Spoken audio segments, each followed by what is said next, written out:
What's going on, Fanatic family? Listen. It is always a good day for college football, my man. Hey, listen, Clemson survives Wake Forest. Hey, sometimes you got to have the ugly wins and move on. LSU in another barn burner versus Missouri. Somebody please tell me where LSU's defense has gone. Bama handles Texas A&M again. Jimbo still can't get it done. Listen, the Red River was all that we wanted and more. Looked like two of the best teams, definitely today in the nation. And UGA, them dogs, man, we tamed the cats, man. That's right, man. Welcome in to the Saturday Night Snap Count. No, I got you on this one, Coach. It ain't nothing. You know what I'm saying? Yeah. The fanatic. But we keep it 100, keep it real. That's the only way we know how to be. Talking that sports talk. You know what I'm saying? Straight out of South Carolina. Upstate, A64. Yeah. FANATTIC. The fanatic where we keep it OG. We talking sports, so I call. That's right, man. That's right. Welcome into the Saturday Night Snap Count. It's week 6, man. College football season is halfway over. That's right, halfway over, man. Hey, listen, if you're new to the channel, man, thanks for stopping in and joining us. We are here to talk college football on the Saturday Night Snap Count. But here at the Fanatic Sports Network, man, we talk all sports, man. But we're glad you're here. Don't forget to subscribe and tell your friends about the channel, man, because we like the interaction from the fans. Before we jump into this video, man, just to let y'all know, shout out to SeatGeek for sponsoring the Fanatic, man. I recently became a brand ambassador for them. Listen, SeatGeek is a ticket app. Takes the confusion out of buying tickets, man. On each ticket, they rate them 0 to 10, so you know if you're getting a good ticket. Hey, the people that's viewing this and the people that support me, man, you get $20 off your first ticket purchase if you insert my code FANATTICSPORTS. That's right, FANATTICSPORTS. FANATTICSPORTS. It'll be down in the description, man. But yes, you can get that $20 off your first purchase. And thanks for supporting you. Hey, man, before we get started, man, I want to give a shout out to 2 of my subs and viewers and part of the Hall of Fame Mafia, man, Stephen G and Mike Wilkinson, man. These dudes be in here since they have subscribed and started following the channel, man. They got loyalties to the Hall of Fame college football, but they also come over here to support the Fanatic, man. They are always in here before the show starts. And to content creators, man, you just don't know how much that means to us, man. So shout out to those 2 guys, man, for showing up early and being in the comments, man. But y'all know what time it is, man. It's that time. It's time to talk some college football. All right, man. Let's start. We got a couple of big games that we're going to spend a little bit more time on. So we'll start with the other games, man. Clemson survives Wake Forest. I thought once Sam Hartman left that, Wake Forest wasn't going to be as good. You know what I'm saying? But it looks like this guy, God, what is his last name? Let me see what this guy's last name is. He actually played pretty good in Death Valley, no doubt. You know what I'm saying? God, his name is escaping me right now. Griffiths. He didn't play. It didn't like he threw for a ton of yards, but he was calm under pressure, man. And listen, Clemson did what they had to do to survive, man. But this is not the Clemson that we're used to seeing. We're used to seeing these kind of dominate, especially at home. You know what I'm saying? So 17-12, Clemson survives still. So they stay in the hunt. I think they're, technically, you got Louisville and North Carolina, I think, are starting to do what they have to do. So they may be in here. Let me go ahead and bring my guy in, man. It's Shawty, man. Shawty, what's going on, man? What they do, Coach, man? Another great victory. That's right, man. Listen, man, we'll talk about. We got UGA on deck. We got the Red River rivalry on deck, dog. The Texas A&M, Alabama. But did you get to check any of that Clemson game out though? Like I was just saying, man, Wake Forest actually put up a pretty decent game today. I didn't. That wasn't. Listen, It wasn't on my radar. Listen, man, it was a 12 o'clock, the noon snooze. I know you was like me, you know what I'm saying? We was getting the liquid diet in, like you said, getting There the you go. liquid diet in, getting ready for that Kentucky. Listen, as fans, you former player, dog, we took and our team, we took Kentucky very serious. But yeah, Wake Forest actually went into Death Valley, dog, 17-12. 17-12, man. Like I thought once Sam Hartman left that they was gonna be kind of, you know what I'm saying? Like in the dead zone as far as offense is concerned. But not only that, they held Clemson in check. So what you think Yeah. going on at Clemson, man? Like 17 points against Wake Forest defense? Yeah, well, we don't. First of all, let's give Wake Forest credit.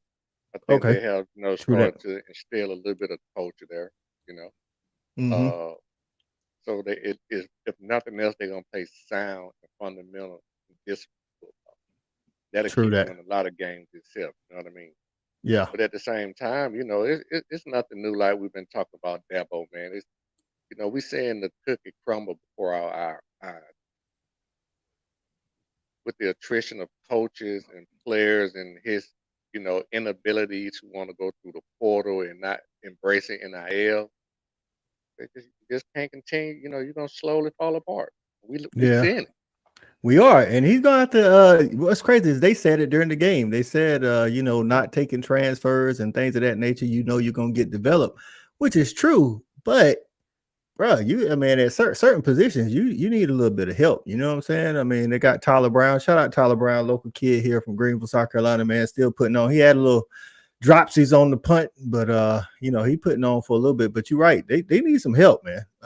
I don't know And, what's and, going on. and coach, we know they got players. I think he may have to do a lot with their staff.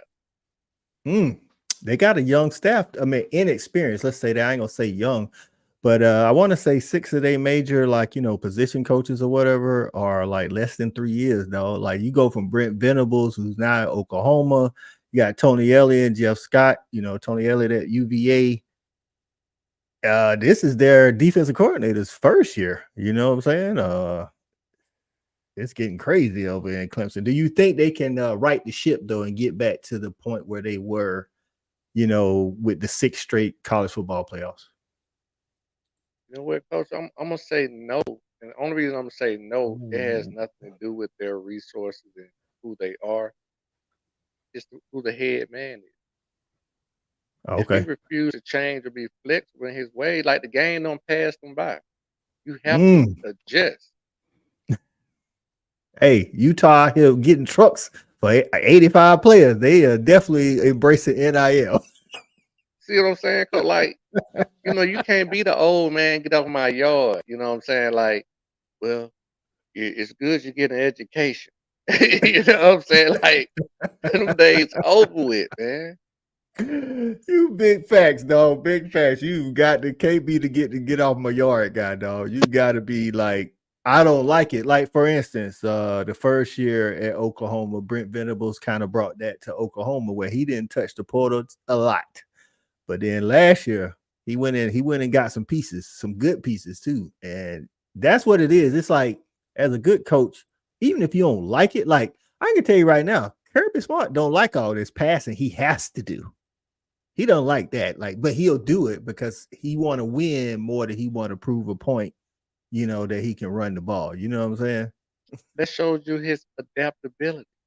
Big shots, big facts, man. So Clemson surviving Wake Forest, man.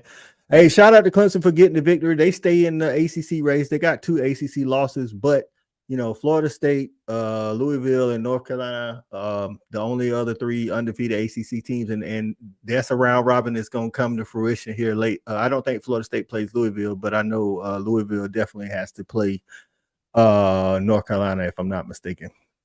They giving Notre Dame all they want, right? And Bruh. more. Hey man, another game earlier, man. Another barn burner from the Tigers of LSU beating the Missouri Tigers, dog. Like outside of the Joe Burrow years, shouted, LSU was all defense and offense when they needed it. Now you got to the point where they can score on anybody almost, but they can't stop. They couldn't stop the local 7-on-7 team, man. So, LSU, I'm gonna tell you what, man. First of all, LSU has always had a certain kind of athletic defense, Yeah, and they still do. But it's like now, I always say ain't nothing worse in football than a fast player running in the wrong wrong direction. direction. And that's what you see. Like it's like now, it's like the communication and what they're doing. eh, They like Brian. I hate to say it, and I keep saying it. Matter of fact, I said it on Jason's show earlier. Yeah. He's not the right fit.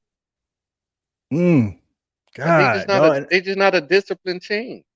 I felt like he was good. To me, I felt like he was good at Notre Dame. He just didn't take the he didn't want to be the guy to go out and recruit. And I felt like, okay, now you take this X and O guy and you put him in Baton Rouge where it kind of recruit itself. You feel me? But it's just something about it ain't a mesh well. That's what I'm saying. Like kids, Notre Dame different than Louisiana. Ooh, big facts. I didn't think about that because you're right. A lot of Louisiana kids stay at home and that southern It's gonna take a certain. He ain't the right fit. Mm. Come on, think about the accent thing when he first got there. I mean, that's an easy shot, but that's kind of the point I'm getting at. Yeah. And Like then you trying so hard to fit in, you ain't the fit.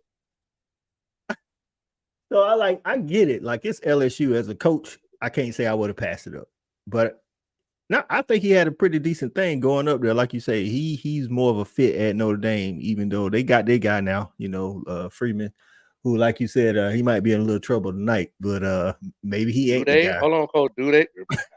Okay. Not for nothing. I did test. I think when we did our ACC win totals, I said that Louisville would win 8 or 9 games, and that Notre Dame game would be, kind of up in the air. Louisville ain't bad. Louisville ain't bad. But you're right. Maybe they. But clearly, they better than who we thought they were. Yeah. And then, Notre Dame started week 0. They ain't had no time off. You know what I'm saying? They had no time off, and they just, they coming off a physical game with Duke. I know it sounds crazy coming out my mouth. A physical game with Duke. Listen, that's all I was hearing about Notre Dame was how physical they were. Yeah. Well, you gotta do what you gotta do, man. So LSU survives, man. They stay in the hunt over there in that West, man. Especially with Texas A&M losing to Bama. How about? I don't know how much you called of it, but I watched the whole game. Burton had a career day. Jermaine Burton had a career day. He had like 9 catches for 197 yards and 3 TDs, dog. I watched a lot of. Hey, Miro still was kind of shaky on them intermediate throws, but he was on point 20 and beyond. You know what I'm saying? Because at one point, I want to say Jermaine Burton had like 4 or 5 catches, and he was averaging like 23 yards a catch. He balled out. He also a little bit of a hothead too. He is. He got that penalty, but he was like that in Athens. To be honest with you, if you watch the game, I'm just saying, like that kind of shit come back and bite you in the big game. You know what I'm saying? Yeah. So, what they gonna do with Jimbo, dog? Jimbo can't get it done even when his defense and offense is playing better, dog. Well, I'm gonna tell you what, man.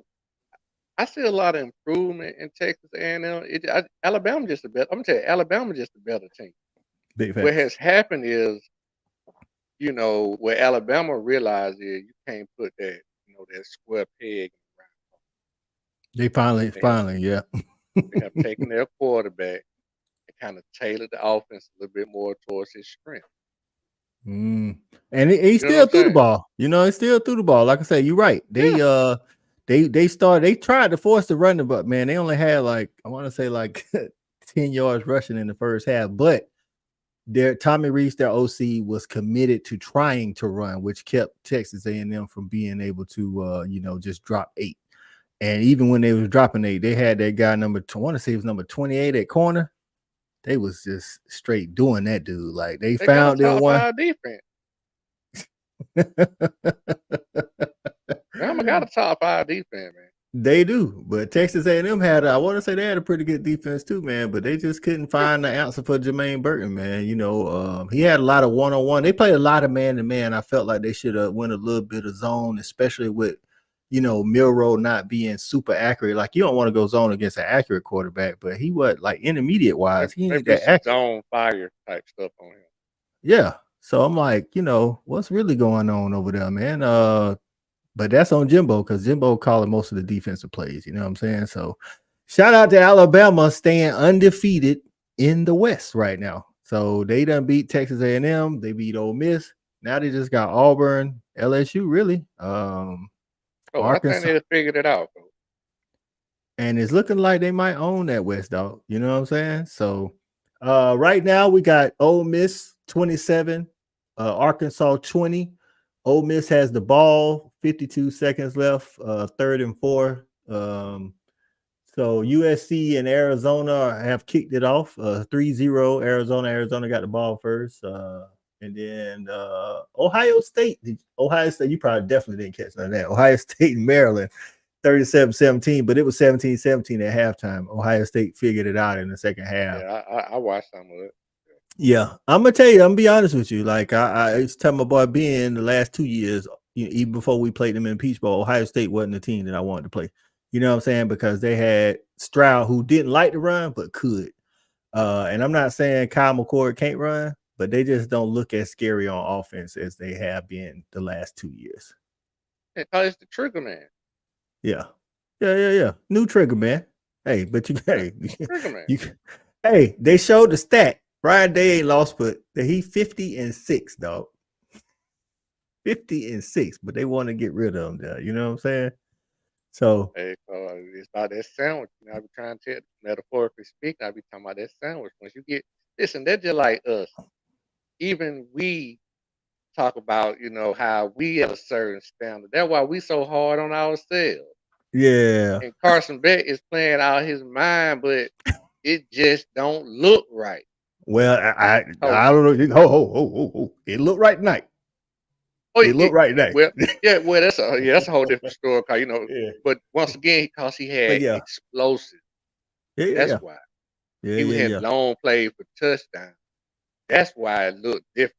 You know what I mean? Yeah. Which, you know, I know we might get into that. But we're gonna get into that though.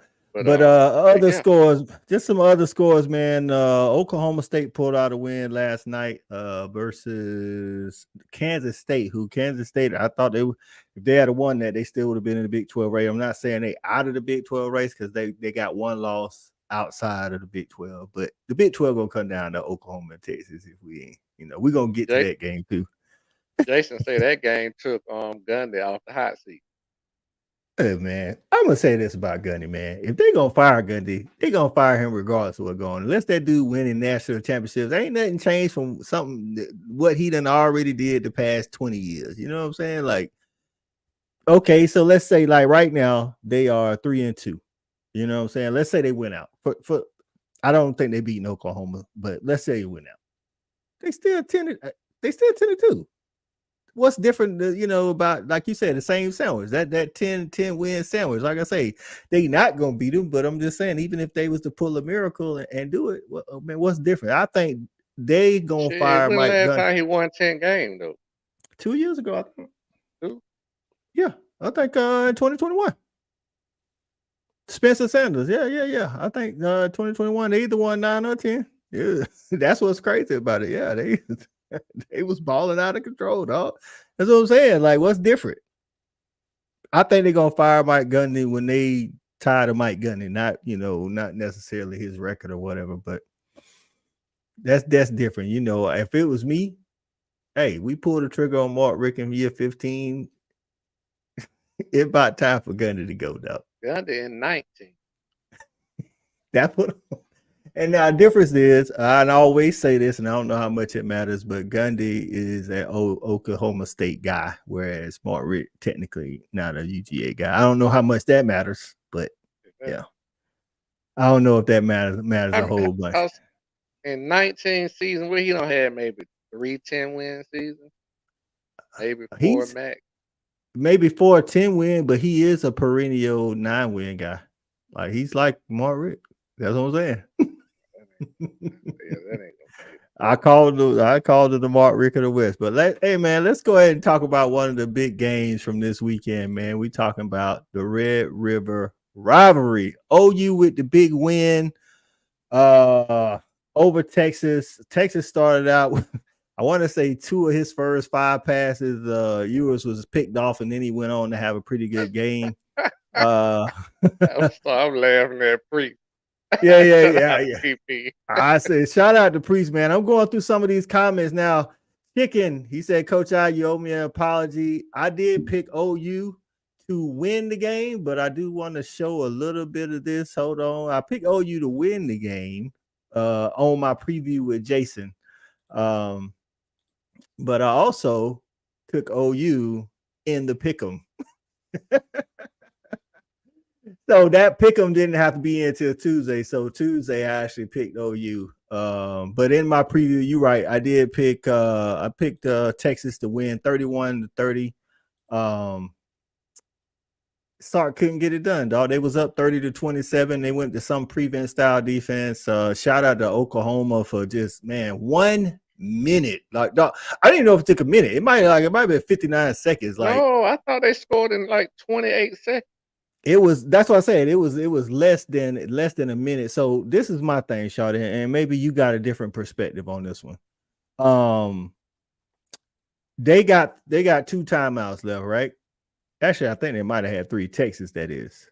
On the last drive from OU, they get the ball with 1:27 to go. You get done for about 25 yards on the first play. Obviously, you was in the wrong defense. Why not take a timeout right there to get into the right defense instead of trying to hold the ball? Hold those timeouts for just in case you get the ball. Which should never even been part of the process. Ain't no way I'm trying to let these folks go. But now I'm with you. Like, I'm taking the timeout so I can get in the right defense or a better defense. You know what I'm saying? But Brent Venables it was like playing PlayStation. You hold down the X button so they couldn't change their defense. That's why I say you gotta use your timeouts, dog. Texas had a couple of meltdowns, and that, and I said this earlier, and I'm gonna be honest with you. It's just my opinion. Really, Sark outposted this man for the entire game, except the last 2 minutes of both halves. Both halves. That's right. So Hanks gets in and said it was 1 minute 2 seconds, no timeouts. That's right. They didn't have no timeouts, dog. Like none. Like they scored in 28 seconds. Like, come on, bro. Like, that's what I'm getting at. They scored in 28 seconds. So man, it's like you can't I don't know. Hey, but shout out to the Oklahoma coaching staff for putting the pressure on him and making him try to decide. You know what I'm saying? Shout out to a couple of guys got in here early and said it, man. The goal line stand was big for Oklahoma stopping Texas, bruh. Like, why did they ran the same play? And OU say you not gonna run that same crap on me 3 times, 4 times straight, dog. We about to put it on you, bro. Like what? Oh. Now, every time Texas wanted to convert a fourth quarter on short yardage, they changed quarterback. They put the running quarterback in. They played 11-on-11 football. Yeah. All you need is 2 yards. Take yours out and do what you've been doing. Put the other guy in at quarterback. And you run the ball 4 times straight. I'd rather you do that than what you did. What's crazy is the best call that they had was on 4th down when they threw the little quick pass right to Worthy. But at that point, Oklahoma knew something different was coming. So you run that play on 1st down. Like, that was terrible right there. Those 4 play calls was terrible, dog. I'm gonna tell you what, Coach. First of all, you need to put the quarterback up under the center. Please. Why are you putting him in the shotgun? You snapping the ball 4 yards back in the backfield, first of all. Not for Then you trying nothing. Not for nothing. They running back was tiptoeing too. Like he didn't just hit the hole. He was I, trying to find the hole. all that, but that's kind of my point too. All that when you're in that type of formation, nothing is downhill. No push. Yeah. They ain't try to do no toss, no nothing, dog. They just was like, and I'll be honest with you, number 90, whoever that is, the defensive lineman or whatever they put in to be fullback, he ain't a great blocker, dog. Everybody can't come over just because he's physical on defense. Don't mean he physical at the point of attack, dog. He would miss. I don't know. Hey, Oklahoma had a defensive stand. They had a defensive stance, dog. I ain't trying to trick nobody. I'm gonna put the quarterback up under the center. I'm gonna put the tailback behind me, and I might have a fullback if I have to. Maybe depend. Anyway, what I'm getting at, I'm finna line up and line a lead 4 straight. I'd rather you stop me like that. Yep. Than give you a chance to get penetration. Like, that's just bad play calling. That is bad play calling, dog. But hey, man, like Stevie G just pointed out, man. Both has Brent Venables scheme, real good game plan in both of the opening quarters, first quarter and the third quarter. But like you said, Sark did most of it. Sark actually didn't call a bad game. You know what I'm saying? Sark didn't call a bad game. So every time he went for it, he got it. Special team, 4th down. And then he wasn't just getting like 2 and 3. He was gouging them for big yards. That's what I'm saying. They was out coached. That's right. So, hey, man, joining the show, man, is our guy, Zach Razorback. Zach, Arkansas fan. What's going on, Zach? I don't want to talk about it, Coach. Oh, listen, I had the game on. I didn't see the end of it. What was the final score? 27-20. Ole Miss wins it. Come on. Let me tell you guys something. Our offensive line, I have not seen a more garbage offensive line since Chad Moore, since the 2018-2019 season. Okay, we're gonna let you vent about that in a minute, Zach. Because I got some thoughts on that too, Zach. So before we do though, what's your thoughts on the Red River? Need I say more? Need I say more? I thought you'd like that. How about the goal line stop from OU, dog? 4 tries, 1 yard, nada. Anytime the University of Texas goes down in a loss, I'm totally okay with it. I say that only because my girlfriend is a diehard Texas fan, so our house is divided on Saturdays. Ooh, that's big facts. Listen, we were just talking about, man, like Sark outside of a couple of times Sark called a pretty good game. OU always had an answer for it, though. That's the thing, though. You know what I'm saying? Like, yeah, Dylan Gabriel, he had some really key runs. You know what I'm saying? Quarterback runs. He really hurt Texas at times. I tell you, somebody who didn't show up for Texas that I thought would, AD Mitchell. He didn't show up. I don't know. Like, he had like 2 catches. I want to say like 17 yards. Worthy played a pretty good game. Their tight end played a pretty good game. The Brooks, the running back, did.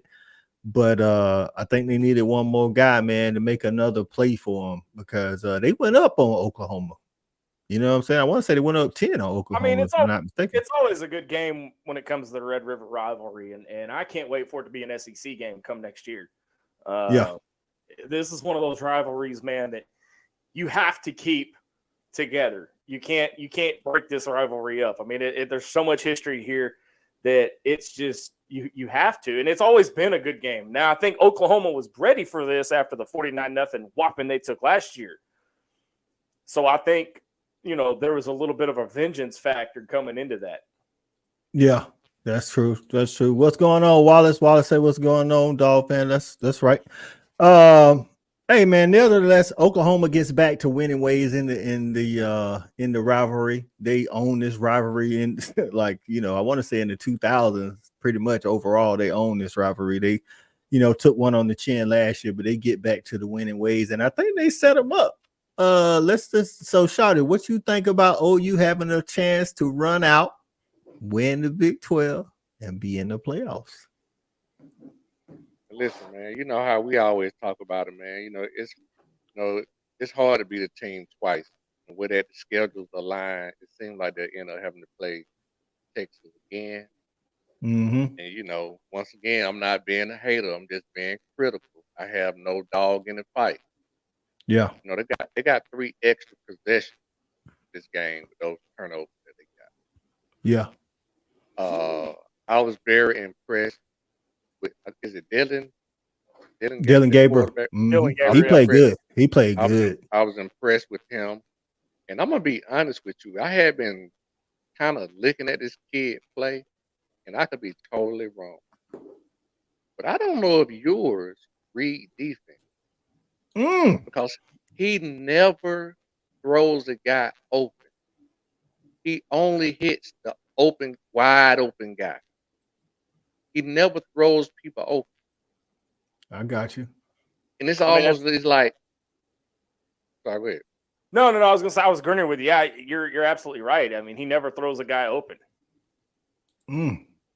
Yeah, that's saying something considering he was ranked higher than Trevor Lawrence coming out. You know what I'm saying? When you talk about the ranking system or whatever. So I think he has a lot of arm strength. I think he has he can change the angle on his throws here and there. But you're right. I didn't see him throw anybody open today, And I mean, he had a lot of passing yards. I want to say he had like almost 300 or a little bit more than 300. Let me see how many passing yards. Hey, my he actually had 346. I'm not hating. I'm not looking at the comment. I'm not hating on Oklahoma. I'm just being very critical. This is how I am against my own team, which is Georgia. I'm just calling out. I'm being very nitpicky, calling out the things that I see. Like I say, I was impressed with your quarterback. I really was. Yeah. So only Jason, I sent you the link. Only thing that I would nitpick a bit about the quarterback is he just got to learn a little bit of touch. He got to learn how to throw through windows a little bit better, because if not, he's going to get a lot of balls knocked down. But I'm very impressed with him. Like, I didn't know he was that good. Like, he's going to win. He's going to be the reason why y'all win and always be in game. Or that kid, y'all got something at the quarterback. Yeah. He's not a big quarterback either. But Mike Wilkinson say, just a thought, if Texas drops another game in the Big 12, which is now all Big 12 play the rest of the schedule, who do they play in the Big 12 championship? Well, right now, Kansas State only has one loss in the Big 12. West Virginia, I think, only has one loss in the Big 12. So right now, Texas has one loss in the Big 12. So right now, that second spot is kind of muddled up. You know what I'm saying? So, I mean, honestly, the way West Virginia has looked, if their running game is going, if you can't stop their running game, I'm not saying they're making it to the Big 12 championship. I'm just saying, Zach, they might. You know what I'm saying? It's entirely possible. I mean, I don't have West Virginia's schedule right in front of me, but I mean, it'd honestly be a breath of fresh air in the Big 12, seeing as how you're losing OU and Texas next year.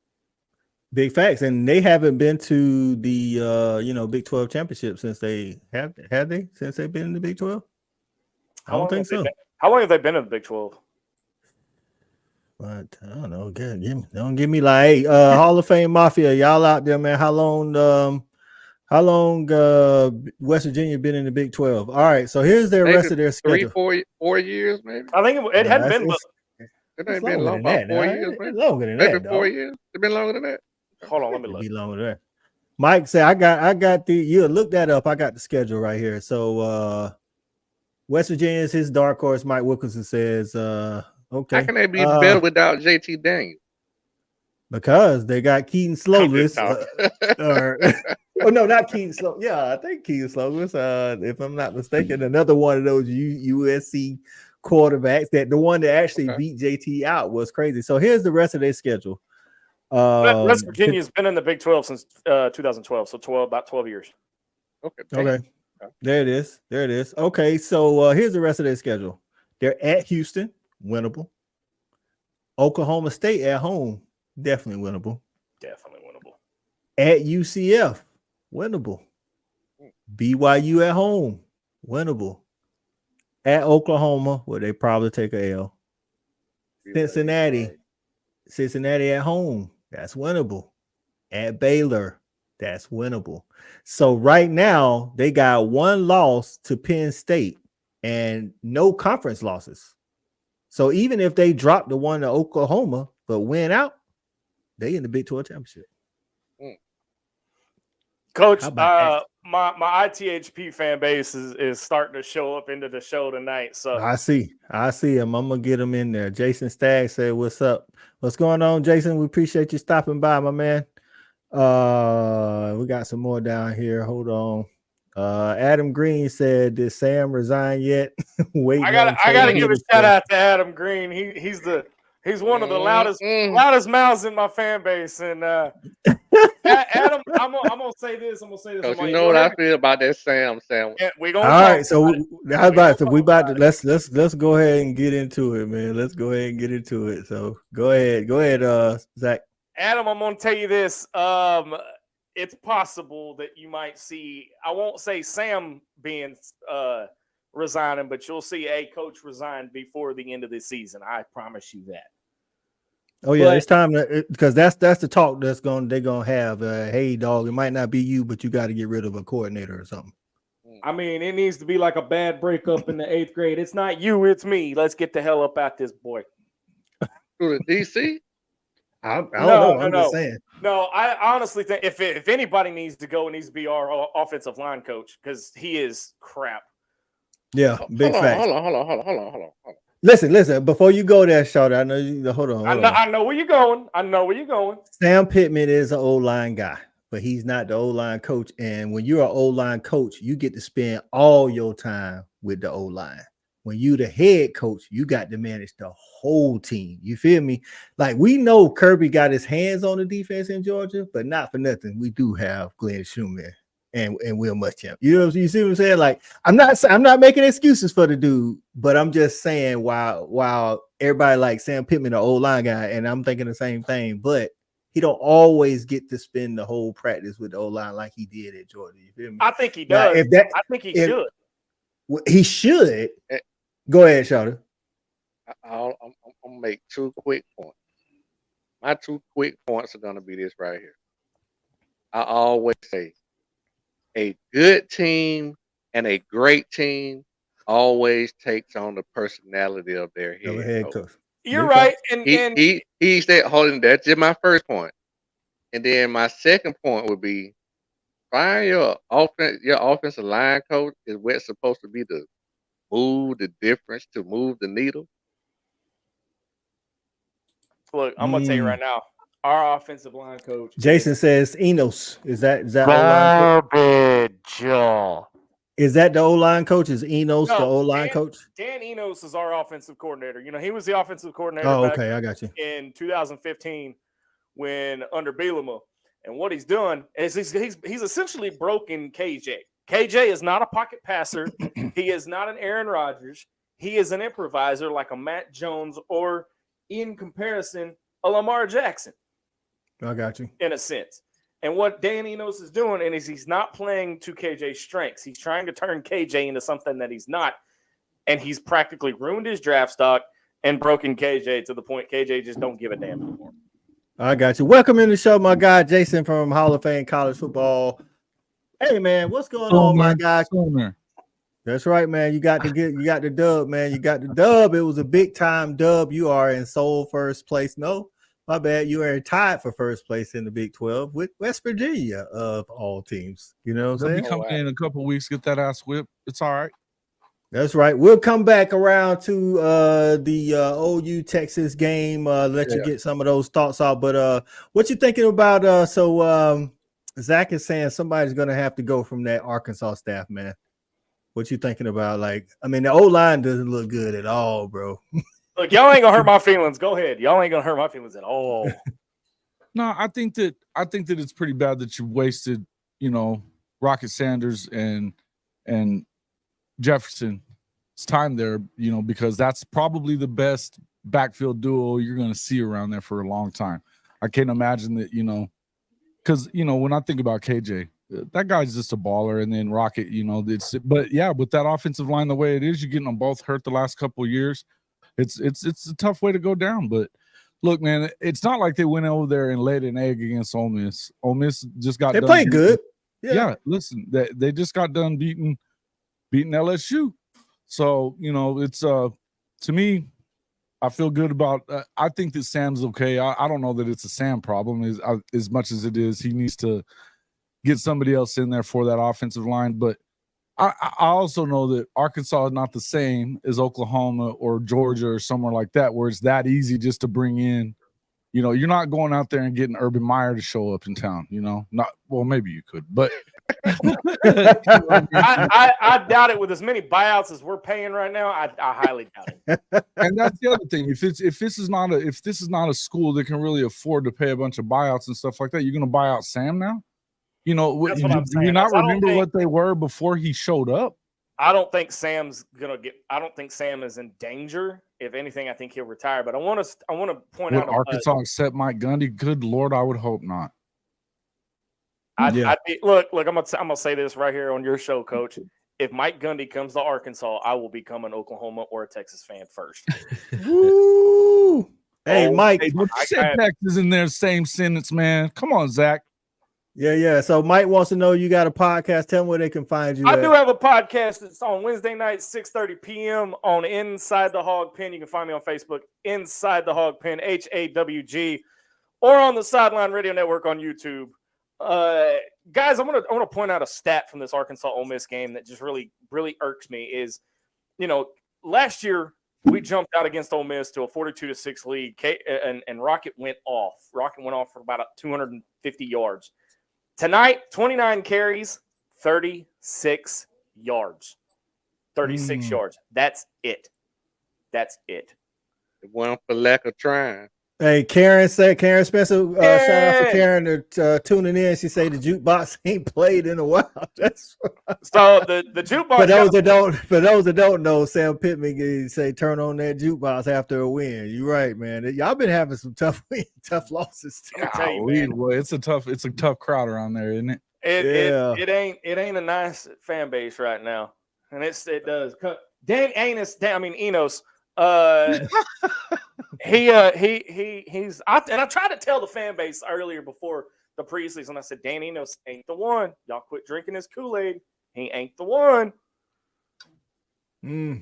Well, got to figure something out, man. It's a long season, man, and you guys came in. I know some people may have even said that you guys might challenge for a second or third in the West, but right now it's looking like you guys are fighting Mississippi State for last place in the West. I feel like I've been lied to. Some of the talking heads, though, because of Rocket. Listen, we didn't expect. I know they didn't expect Rocket to get hurt, but even since he's been back, the last two games, he hasn't looked like him. So is he 100%, Zach? That's the thing. Is he put on all this weight? He just, he don't look. Not like a Rocket anymore. He doesn't look like a Rocket. I got you. He almost looks fat. But too much weed. He doing something. I don't know. He better get it together. So, all right, man. On to the next game, and then we'll come back around to the OU Texas game, man. We're gonna talk about them dogs taming the cats, man. Shawty. All right, Shawty. This is you froze. You gotta put some more. Oh, you there? Okay, there you go. Yeah, I was down on my phone text. Okay. Listen, man, Beck and Bobo was in their bag today, man. Listen, for all the fair weather dog fans or the dog fans trying to come at the OC, come at Beck, bro, they was in the bag, bro. It was almost like taking candy from a baby. And in the beginning, we wasn't even running the ball. We was just throwing the ball. So, all right, Shawty, I'm gonna let you have the stage, man. Like, tell me your thoughts on the game, dog. Well, man, I totally agree with what you just said but like, I want to make it clear, man. I always said and keep saying, man, the kid is not playing bad. He never has played bad. He was always over 70% completion, right around 300 yards a game. The kid is not playing bad, and I keep trying to make the distinction is this right here, and the difference was he was not getting explosive. This game he got explosive. But all of that ain't That been on him though. That y'all put it all out on him though. A lot of that ain't been on him. yeah, okay. I thought the question was twofold. That was just the Okay. first part of it. I'm gonna come to the second part. And the second part of it is, the plays that Bobo was calling. Bobo definitely went in the bag. I love a lot of the motioning that we got, helping the Bruh. quarterback out, figure out where they're running on defense. I love the formation, putting Brock in the backfield, running them in the flats, creating a flood, which was a 3-level flood. He had the flat, And he had an out behind, and he had like a deep dig. deep It was corner. just, I Like a mean, deep, yeah. So I'm saying stuff like that, man. If you know football, I mean, Bobo went in his bag, man. He created a lot of different looks today, man. And what made it look so good once again, Beck was just, he was hitting everything. He wasn't missing plays that he should be hitting, which yeah. goes back to those explosives that I was talking about. And the receivers was catching the ball. Like we was clicking today. We I don't finally came out fast, not slow. Hey man, I don't know if we're gonna see Arian get a lot more passes though. Like one of the reasons why I feel like Arian hadn't got a lot of targets, in the last couple of weeks is because we started out the year trying to go to him a lot, and he was dropping the ball. And then the day he dropped the long pass a week or two ago, and then he dropped another one today. But I did like that Bobo tried to give him the ball again, like 2 or 3 plays later on the reverse to try to help his confidence. Mike Wilkinson say he told us that we was gonna truck KU. You did say that, Mike. I thought it was gonna be like 24-10 because that's normally what these scores be like. But listen, man, I don't know. We just jumped out on him, man. Hey. Zach, did you catch any of that game? I caught parts of it. Is it Carson Beck? He's finally. I think he's finally starting to look like he's settling down a little bit. I could see that. But I will say this: Devin Leary ain't what everybody thought he was. Yeah, true. He's not the answer.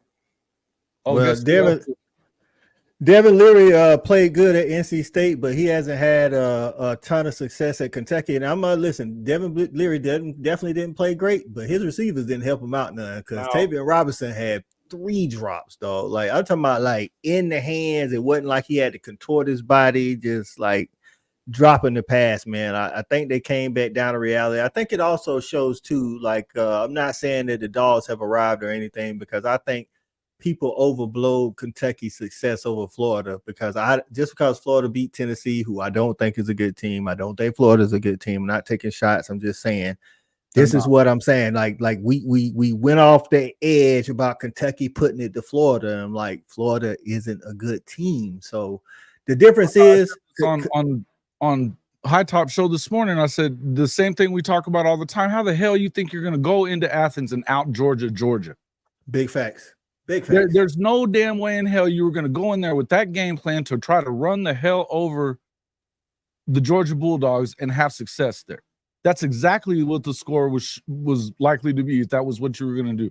And if you're Mark Stoops and you don't know better than that shit by now, I don't know really what to tell you. The only teams that we've seen that have put up any real resistance to the Georgia Bulldogs in the last few years have done what? Exactly what Ohio State did. Go out there and try to run that track meet on you. That's it. So to go in there and Kentucky, are you shitting me, people? This is who you really thought was going to go in there and beat Georgia in Athens? Yeah, okay. Come on, man.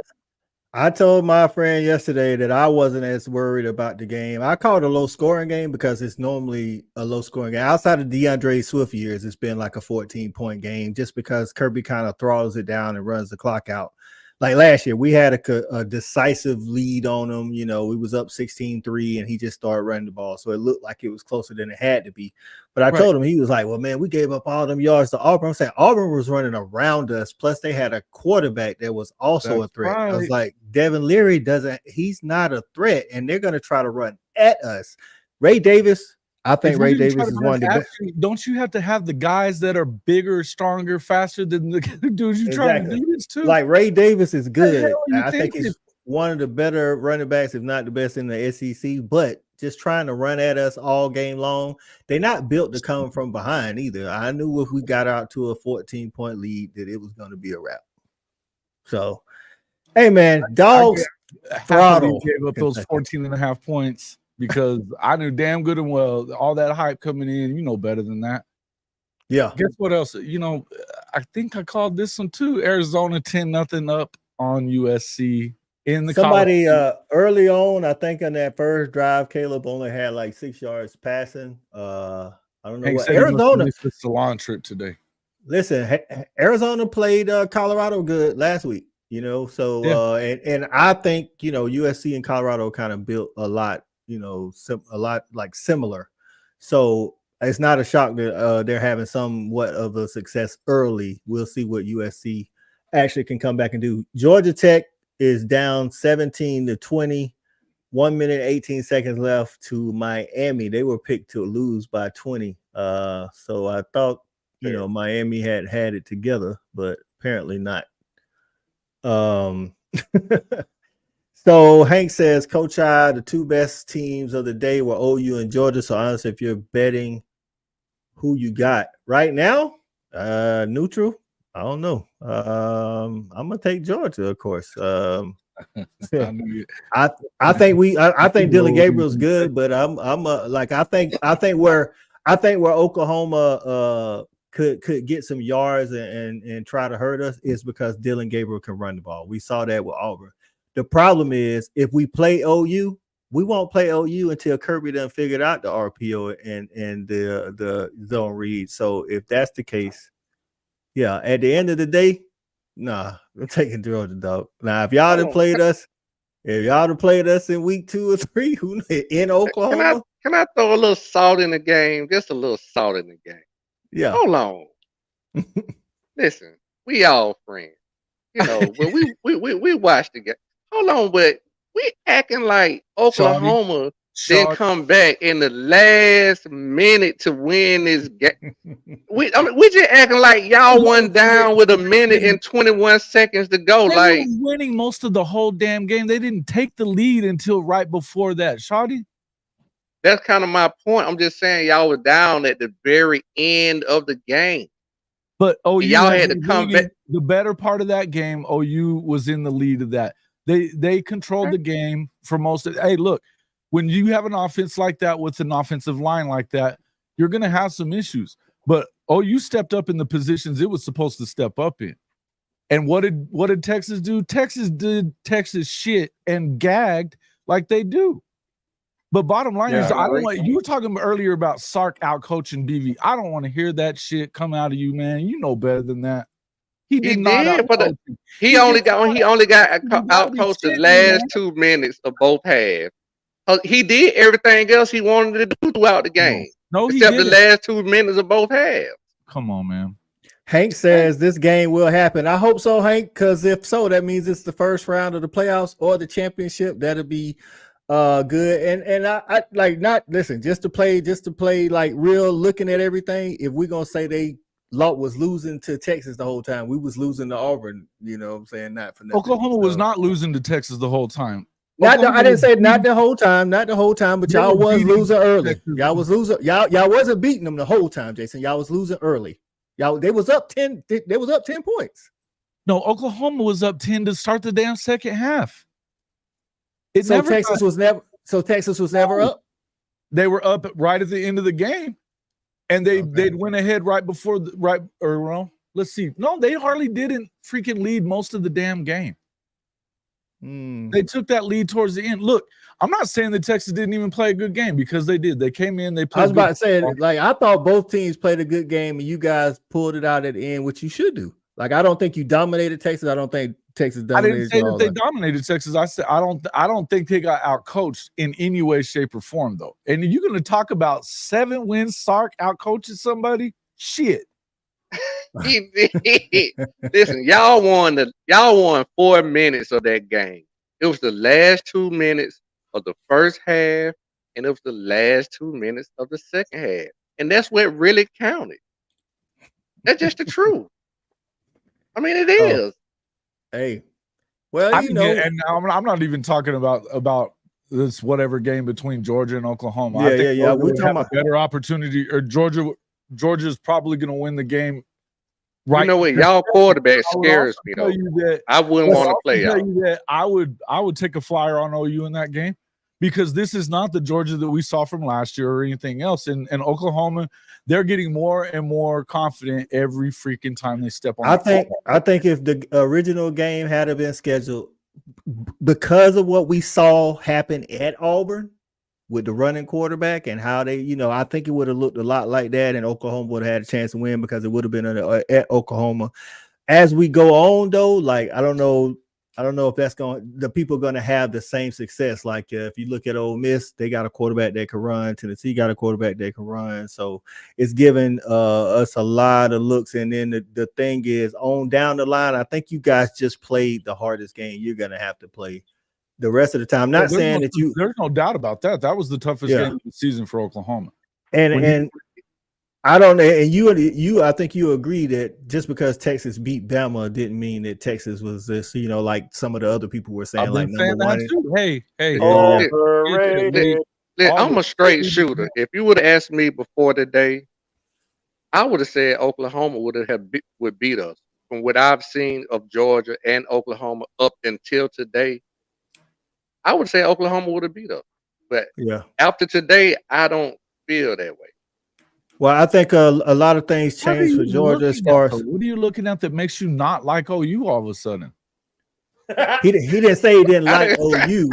He just said he don't think y'all will beat us. I'm saying like going there to be able to win a game like that.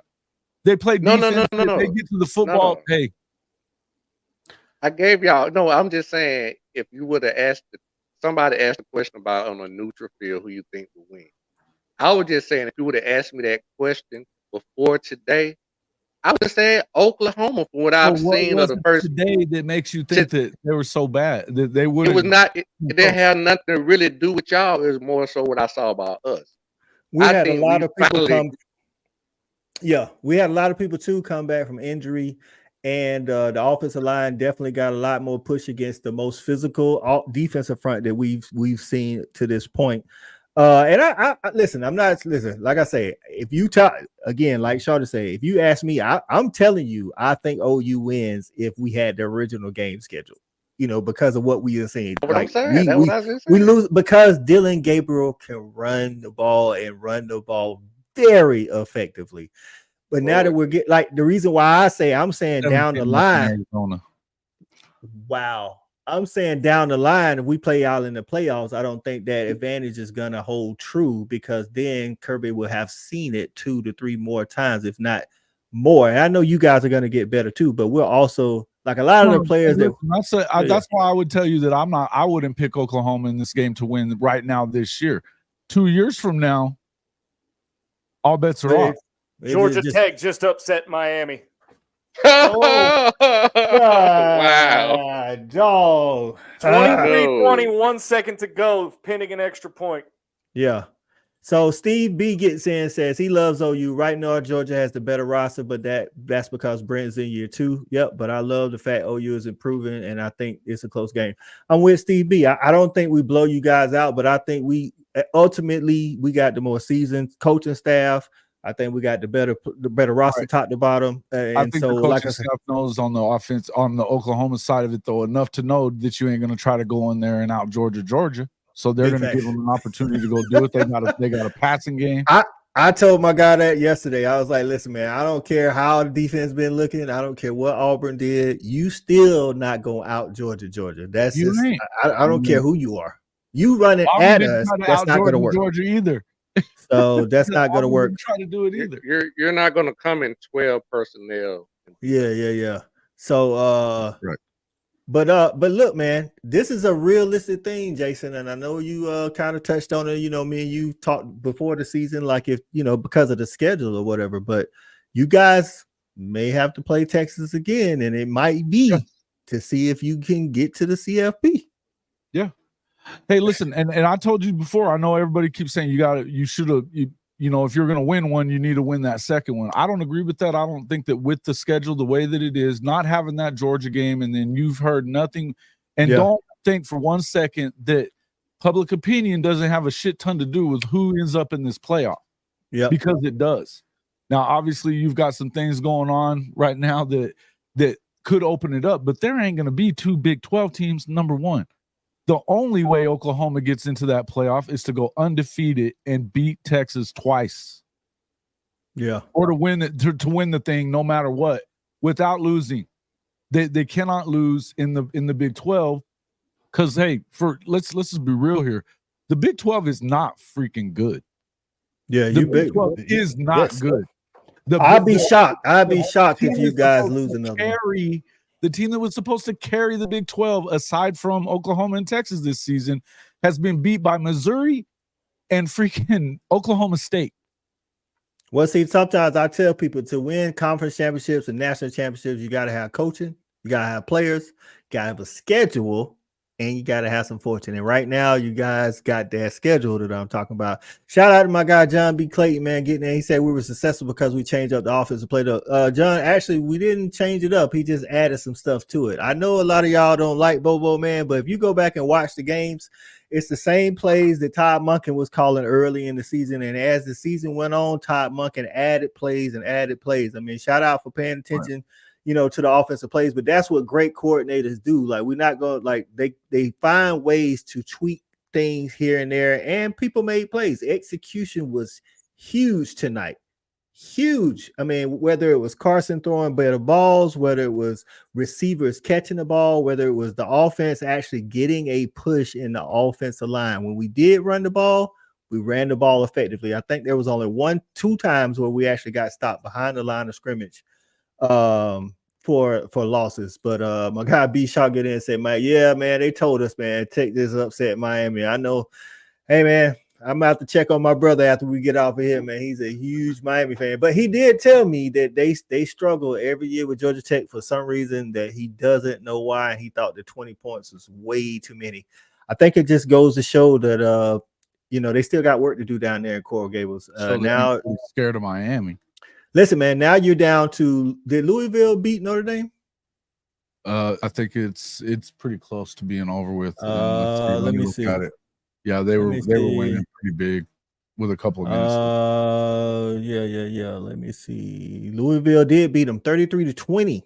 Notre Dame is out of the CFP race as of now. 2 losses. I don't know if they got the stamina or whatever to finish out the season and get back in it. Ooh, pissed. Woo. Yeah, we even talked about it earlier though. I think that they're going to win next week. They're going to beat the brakes off of USC. Well, but I don't know if USC. I had a feeling they were going to lose this one.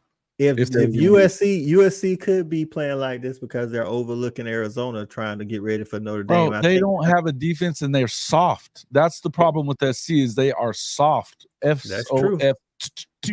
But do Notre Dame still feel like they got something to play for? That's what I was about to say. They done lost 2, so now sometimes when you pick to be in it, so to say, when you lose one. Sometimes, sometimes you just ready. I don't know that Marcus. I think I like Marcus as a recruiter. I think that they've shown they should not have lost the Ohio State game first and foremost. And then you can't. Well, we were talking about earlier. That's right. Like, is he the guy? Do you think he's the guy? I'll tell you what. He's the guy if he gets rid of that damn offensive coordinator. Yeah. They have zero. The problem with Notre Dame, and we've been talking about this a lot on my show, the problem with Notre Dame is they have zero imagination on offense. Zero. A grade schooler knows what the hell they're about to run on you. They got to figure something out up there, dog. They got a lot of talent in Notre Dame. I ain't gonna lie. And this is supposed to be the one thing that they do have. Again, we talk about styles making fights. They're big, they're strong, and they are physical. SC isn't, and SC can't stop a damn runny nose. So what do you do?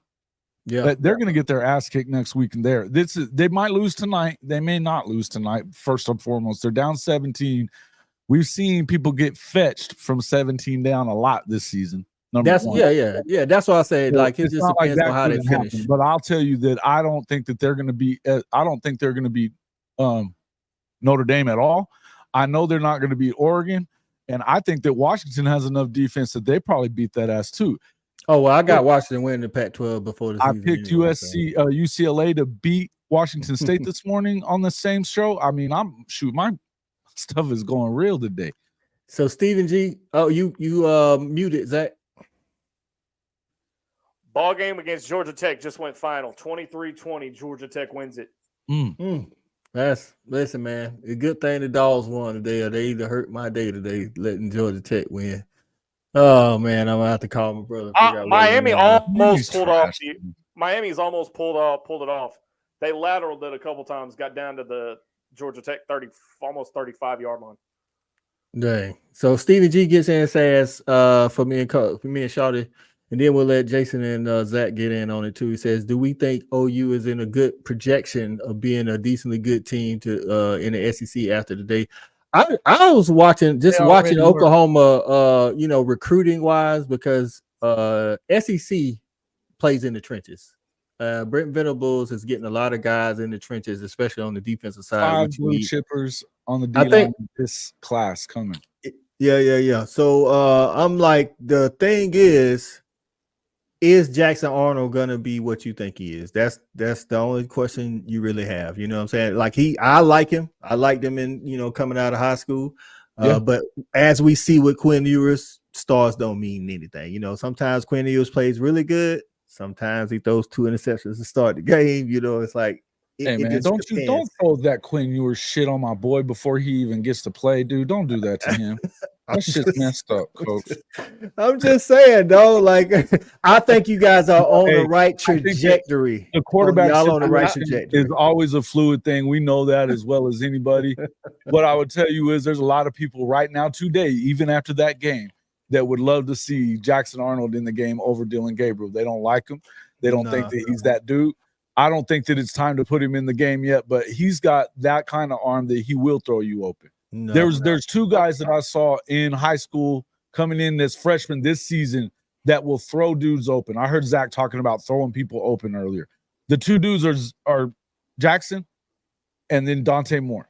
Those dudes will throw people open. They're smart players. And look, I suspect that even on top, and then you got Michael Hawkins coming in this season as well. He's part of this class coming in. He's undefeated in Texas 6A right now too. He had 5 touchdowns the other night. The dude is lighting it up again. His dad played in the NFL for more than a decade. The guy's a stud athlete. After that, you got Kevin Sperry, who, as much as everybody loves Jackson Arnold, I know a lot of people that think that Kevin Sperry is going to be better than Jackson. And he's a junior this year. This is what I would say. This is what I would say to Stephen G question. I'm not going to go off with what Jason said in terms of what they got coming in the future, because I don't know what's going to happen. You never know what's going to happen. I'm going to look at the OU team that I see right now. Right now, OU is definitely a top 6 team in the country. And I think they will probably be a top 3 team for sure in the SEC right now. Yeah. OU is very good. Y'all, if you guys were in the SEC right now, like, your quarterback play is phenomenal. Like, I'm very impressed with the quarterback. I've said it several times today. That quarterback is going to be the reason why y'all win. He was shaky today. I felt like there was time. This wasn't his best game, but it was his best game in terms of importance and coming through when it mattered. Yeah, I think some of the people, though, that the OU fans that saying they want to see Jackson Arnold. Listen, man, one thing about it is the backup quarterback is always the most popular guy on the team. Oh, no shit. First of all. Second of all, he may have more talent, like physical talent, quarterback talent, but Beck has more talent than your boy last year, too. He ain't that dude. Dylan Gabriel's a gamer. He has experience. Right. He knows how to read college defenses, not high school defenses. So it would be like, even if you guys had, let's say like you had a loss today, and then people's like, oh, we should put in Jackson Arnold. That would have been a huge mistake, because he's not, like, I get it. He's not ready for that level as more than DG is right now. And DG, I mean, Jackson Arnold can run, but I don't know if he DG with the legs. You know what I'm saying? And that, I could tell you as a Dog fan, that changes your offense. Like, Carson Beck is not a statue, but he is definitely not Stetson. There's a couple of, like, there's a first down that Beck ran for today. Stetson might have took that to the house. You know, so and that changes things. So for those OU fans, like they need to like chill out, bro. Like just hey, Jackson Arnold isn't trying to get that damn job this year. Just so we make that clear. He said before the season, I was hey, this is DG's team. I'm here to learn, and that is what he's doing. He's trying to learn, and that clutch leadership, absolutely, man. Look, the people that have doubted DG this season are doubting them at their own peril. This dude is real. You still got people after the game talking about how Quinn Ewers is better. Look, Quinn Ewers may have been the highest rated freaking quarterback to come out in history, and it don't matter. The dude doesn't have the clutch gene. He's won one game that you would have said that, you know, was a big game, the Alabama game. I don't know that Alabama was worth a shit at that point of the season. Which I told you at the beginning of the season. Zach, what you think about OU's projection as they head into the SEC? Well, I mean, you've got to compete with the guys like Georgia's, the Alabamas, sure, the LSU. So I mean, I think they'll do all right. I mean, it's going to take an adjustment period because let's face it, the competition jump from the Big 12 to the SEC is incomparable because you're playing with the big boys here in the SEC. That's right. Everybody's got a bigger trenches area. Even the worst teams are better in the trenches. That's what I try to tell people. Wait, Jason. 13 out of the 14 teams have better trenches. All right. Zach is not happy with the trench work in Arkansas. We could not go. We couldn't block a team full of grandmas in wheelchairs with the offensive line we've got. Why? Okay, so let's jump into this, man. Why is the offensive line so bad, man? 2 words: Cody Kennedy. Never heard of him, but I know exactly. I know he's the old line coach. He's supposed to be the best of the best and the best that we could get. And you've got, I think, Bo Limmer and Brady Latham set the freaking SEC national record, global record for false starts. Let me ask you guys something. I'm hot in the collar now because I'm done. Hey, have at it, dog. You got it. The floor is yours. How the hell does a center get a false start? Hey, dog. How the hell does a damn center get a false start? Hey, man, Sam got to reel this dude in, man. The whole offense runs off of you, and you get a false start. It takes a special kind of stupid to do that, and you have to be. You have to try to be that undisciplined. Yeah. Well, okay. Go ahead, Shawty. Go ahead. No, I was just gonna say, man, you know, at the end of the day, just, you know, I try to be as honest as I can, but that's supposed to be y'all focal point with the head coach y'all have. Mm-hmm. There's no excuses, period, if your offensive line play is bad. Period. Well, here's the thing. All right. Sam Pittman, yes, brought us out of the pits of the Chad Morris era. Because you couldn't get any worse than what Chad Morris did. But he effectively, in the last 6 quarters of football, has effectively undone everything he has built up. Everything he has built up. And I've got the stats to prove it. Let me see if I can pull them up here. That's saying a lot right there, dog. That's saying a lot, dog.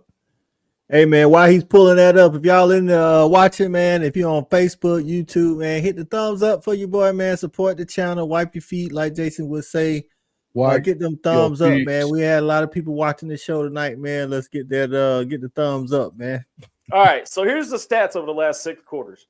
The Arkansas offense, this is coming from Andrew Hutchinson, one of our beat writers here at Arkansas. In the last 6 quarters, Arkansas's offense has produced or allowed 2 touchdowns, 296 yards, 245 passing, 51 rushing, 3.25 yards a play, 22 tackles for a loss out of 91 plays, which is 25%, and 10 sacks. KJ Jefferson has been sacked more in the last 6 quarters than he did the entire first 3 years of his college career.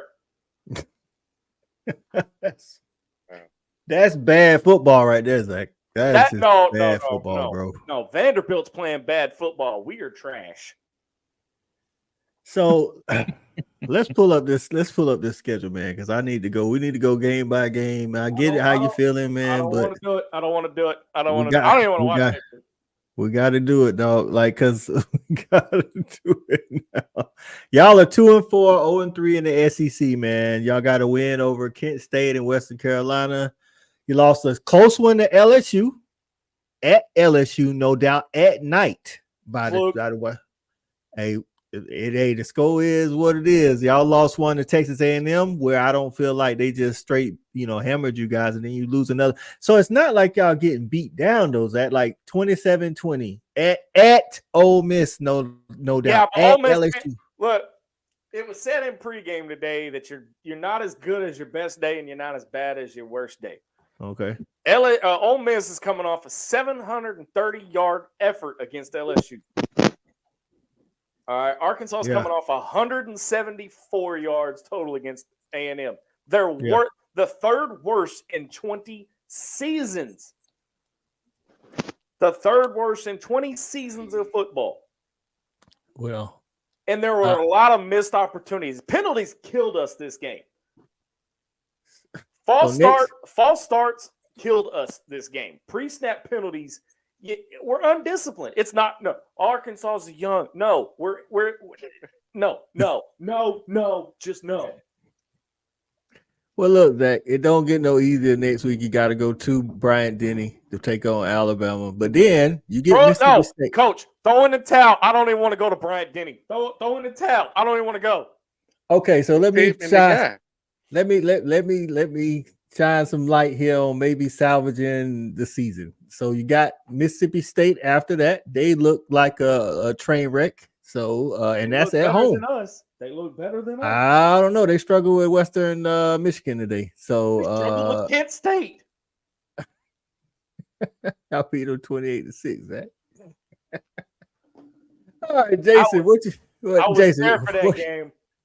What you think about Arkansas and why? What's the problem in Fayetteville, dog? What like a year or two ago? They 8 wins here. Sam Pittman playing the jukebox. What's going on in Fayetteville, dog? I think there's a ceiling out there, man. I'll tell you, I think there's a ceiling out there, and they banging their head on it right now with this guy. Zach, that goes back to Shawty's question from the last time, man. Okay. Sam Pittman. So I'm gonna make a little bit of a comparison. Sam Sandwich. Yeah. So a bunch of the guys and I have been talking. My co-host MC's talking, which he was down at Oxford today. We'll get a full recap of it on Inside the Hog Pen on Wednesday night. Yeah, make sure to tune them in. Mike, I'm going to make a comparison between basketball and our football team here. Okay. Mike Anderson was the former head coach of the Arkansas basketball team, former assistant under Nolan Richardson, and he brought us out of what I like to call the post Nolan Richardson apocalypse. John Pelfrey, Stan Heath, where we couldn't sniff the NCAA tournament. He got us there, but he couldn't get us past the first round. In comes Musselman, and we're back to being a national relevant team with 3 back-to-back Elite 8 runs, 2 back-to-back Sweet 16 runs. It's kind of the same thing with Sam Pittman. All right. I was a Sam Pittman guy when he first hired because he wanted the job. He wanted to be here. Okay. All right. He brought us out of the 4-20, but the experiment is over. We've got the best out of it. All right. Yeah. Dan Enos, hands down, is the worst hire this man has ever made in his coaching career. Now, our defense looks great. Needs a little tweaking, but not bad. Not bad at all. Ooh. If anything, I think Cody Kennedy needs to go and Sam needs to play double duty. I think he needs to be the head coach and offensive line coach if he stays. Okay. Yeah. Okay. Shawty, thoughts on Arkansas? Come on, Shawty. Let me have it. Say it with me. Say it with me, Shawty. Say it with me. I told you so. Yeah, I mean, you know where I'm at with it, man. I haven't changed. I've been telling you guys this for the past 2-3 years. I've been coming on this show is you know, it's levels to everything. I get it. You know what I'm saying? It's levels to everything, and Sam Pittman is a great guy. He's a good developer of young men. But when we talking about, taking a program to a certain level and winning football games, that's not what you're going to get out of it, because in the SEC, just like players, you need a dog as a coach. He's not a dog. He's not. He's just too nice of a guy. When you're A more, guy I like think that that's is some not going truth. to win.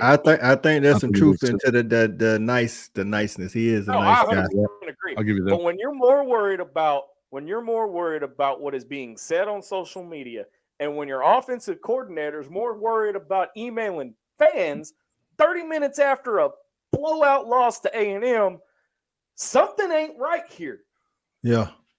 But it starts with the head man. That's what I'm saying. All this stuff that you have that's transpiring, it's just not gonna. It's not gonna transpire under that guy. He's not gonna let that kind of stuff happen. Or you just talked about taking on the attitude of your head coach. This is the prime example why I've been saying all week. This is not Lincoln Riley's OU team anymore. Same thing. They went out there, they're playing with guts and fire and want, and I mean they're hitting. They're not soft like this SC team is that we're seeing. We're seeing the transition of what SC is. It's Oklahoma with Lincoln that was, they were soft. This is not What we talking about Arkansas, though. And when you get to Arkansas, it's the same thing. If you're nice and you're in the SEC, what are we talking about here? That's the whole thing. Is hey man, I've never heard anybody say a bad thing about Sam Pittman, and why would you? The dude's is great, right? Great guy. But he ain't that dude that's over there frothing at the mouth wanting you to knock somebody's head off. Okay, so there was a video from practice earlier in the week, and everybody was throwing a hissy fit. Oh my God, Sam's getting after him. Sam's getting after him. He literally did not raise his voice or anything. He dropped the F-bomb twice. Well, and everybody was losing their minds. Sam's finally getting after him. Like coaches don't cuss at practice, even Christians. Come on, man. I don't. So with that said, Zach, how long y'all giving Pittman, man? Like overall, Me, yeah. I give him 1 more year. 1 more year. I give him 1 more year, but he's got to get rid of his O-line coach, and he's got to do something with Dan Enos. So you say, well, what are they going to do? So what's 1 more year? 8 games? Not. What if we win 8, 9 games? Well, what is one you're going to do, though? I mean, are you going to, even if you replace those guys, what are you going to see in 1 year that's going to make that difference, Zach? That's my question to you. If he's not the guy, he's not the guy, you might as well get rid of him now. I mean, he may retire at the end of the year. I don't know. Yeah. He'd come on back to Georgia and be our O-line coach. We'll definitely take him. We need some more. Have the pulse of the whole team there at the O-line coach at Georgia. I know this. I know this. Basketball season for Arkansas fans is 30 days away. Yeah. I got you. Mike's got a trivia question for me. Yeah. Mike you say you got a trivia question. Let's go ahead. If you put it in there, Mike, I'll put it up there though. I got 6 games left. I got nothing but time. Mike's my guy. All right, looking at this. If you had to pick one game, Jason, which game? I'm not saying you're worried about it, but which game is the toughest game on OU's schedule? You got UCF at home, Kansas on the road, Oklahoma State on the road, West Virginia at home, BYU at BYU, and then TCU at home. Probably if BYU, I had to pick, I was about to say if I had to pick a game, it's BYU at BYU, especially if that's they've never beaten BYU at all. They were 0-2 against them lifetime, and that's one of those places that nighttime out there in Provo is a. I would say you should definitely hope for a 12 o'clock game. Play there and get their ass kicked by Taysom Hill, and I mean this is a real deal team, man. And look. I think that their coach, Kalani Sitake, is one of the best coaches in the country, too. Do they have the talent that they need to beat Oklahoma? Probably not. Does that mean that they can't? No. It's going to be one of those games. Look, I would hope that by that time that Oklahoma has continued to progress and be better because I don't want to sit here and tell you that I think that 6 weeks into it that they've peaked, because they better not have, or you're screwed, right? Steve B say Kansas if Daniels is healthy. Now, okay, that's fair, except for Kansas doesn't have a damn defense. Sometimes they might want to turn it into a shootout, though. I'm with you. I think BYU at Provo at night. I think you want to hope for a 12 o'clock game if you playing BYU at BYU. BYU at night, they definitely stand a chance because in all honesty, though, I wouldn't think that. To be honest with you, I don't think any of them should be a real problem for Oklahoma. By that time, we're talking second to last game of the year. You better not be doing anything but trying to finish off an undefeated season by that point, because Okie Light doesn't have anything for them. They're going to go in there and destroy them. I don't give a shit if it's in Stillwater or not. They're going to beat the brakes off of Okie Light. That's going to happen. UCF's going to get their ass kicked in 2 weeks when they get there, because they've been running their mouth about Dylan Gabriel since he left. And I'll tell you, I can't believe they just re-upped Gus Malzahn. That dude stopped being relevant a long time ago. Unbelievable. Gus good for getting new contract renewed. Shouty. Before we get to this trivia for Zach, man, what you think? UCF at Kansas, at Oklahoma State, West Virginia at home, at BYU, and then TCU at home. Which one of them games you would say is the most difficult for OU?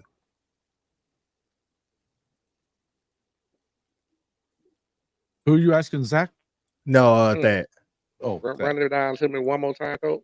UCF at home, Kansas on the road, Oklahoma State on the road, West Virginia at home, BYU on the road, and TCU at home. BYU on the road might be tough. I think they're gonna be favored in all of them, but like I said, if you had to pick one, if you have to pick one, I don't see West Virginia running on them, and they have to run. And so that's what I'm saying. You see how schedule helps out. Not that they're not playing good; they are playing really good. But schedule, listen, man, not for nothing. Like I say, the schedule can help you out. And TCU, they playing pretty decent, but man, because the narrative is what scares me, Coach. Because everybody coming into this week was, if you don't beat Texas, you ain't shit. And I'm gonna tell you like this: Texas ranked number 3, and they're saying unless Oklahoma beats them, you ain't shit. I'm gonna tell you like this: the rest of the year. I think one of the big 3 in the Big 10 are going undefeated. Michigan, Ohio State, Penn State. I don't know which one, but so they're going to go undefeated. I don't know about the ACC, but I'm with you. I think you need to win these games. I don't think you need to lose any of them, even if you do. I don't think you could lose the Red River and get in today. Even if you won the championship at the end of the season, I don't agree that you would have got there. The thing that may help is I think Shawty was saying, and I said it a couple times, early in the season. I think the even though the Pac-12 I feel like is the best conference, as far as definitely competitively, I think they're gonna cannibalize themselves, and I think they're starting to show that now. Oregon State beat Utah, and then Washington State not coming back either, though. Yeah, and Washington State, lost today to UCLA, so that gave them a loss. I think Washington State's gonna turn around and they're gonna beat some teams next week. Washington and Oregon play in Seattle. That's another. Somebody else is coming out with a loss. Somebody got to lose. Yeah. Somebody's got to lose. So, that right there is game of the week, bro. I don't know what's going on the rest of the day, but that is for sure game of the week. Take Oregon, the over.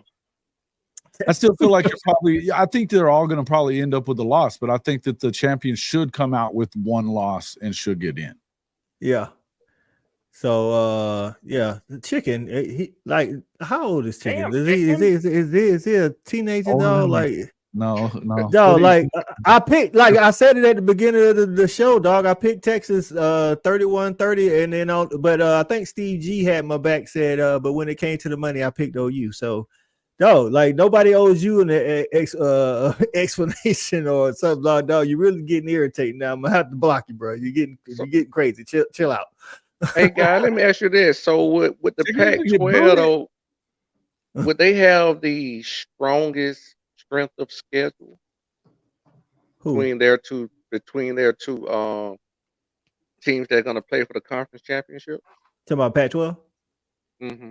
Yeah, they will. That's what I'm saying. So I know a one-loss. This is crazy to say, but this year, I believe a one-loss Pac-12 team can get in the playoffs. Whereas before, No, I don't think that's the sure. case. I think like Jason said, the Big 12 champ needs to be pretty much undefeated. I think the way it's looking, it ain't good if the SEC champion got a loss. But the reason I brought that up, if Texas was to win the Big 12 championship, even now though, with that Alabama win and Alabama looking better from week to week, you probably still see Texas go in. I don't think that Oklahoma could have lost this week and had the same love because they weren't getting the same love. Yeah, they weren't. Yeah. And nobody cared about the fact that Sankey is the one that canceled that game. Nobody gives a shit about that.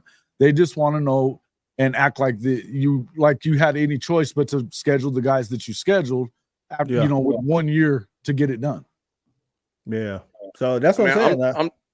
Go ahead, Charlotte. I'm just throwing it out there. I know it's all kind of hypotheticals that we could have. I'm just saying with the Pac-12 having the strongest strength of schedule. Yeah.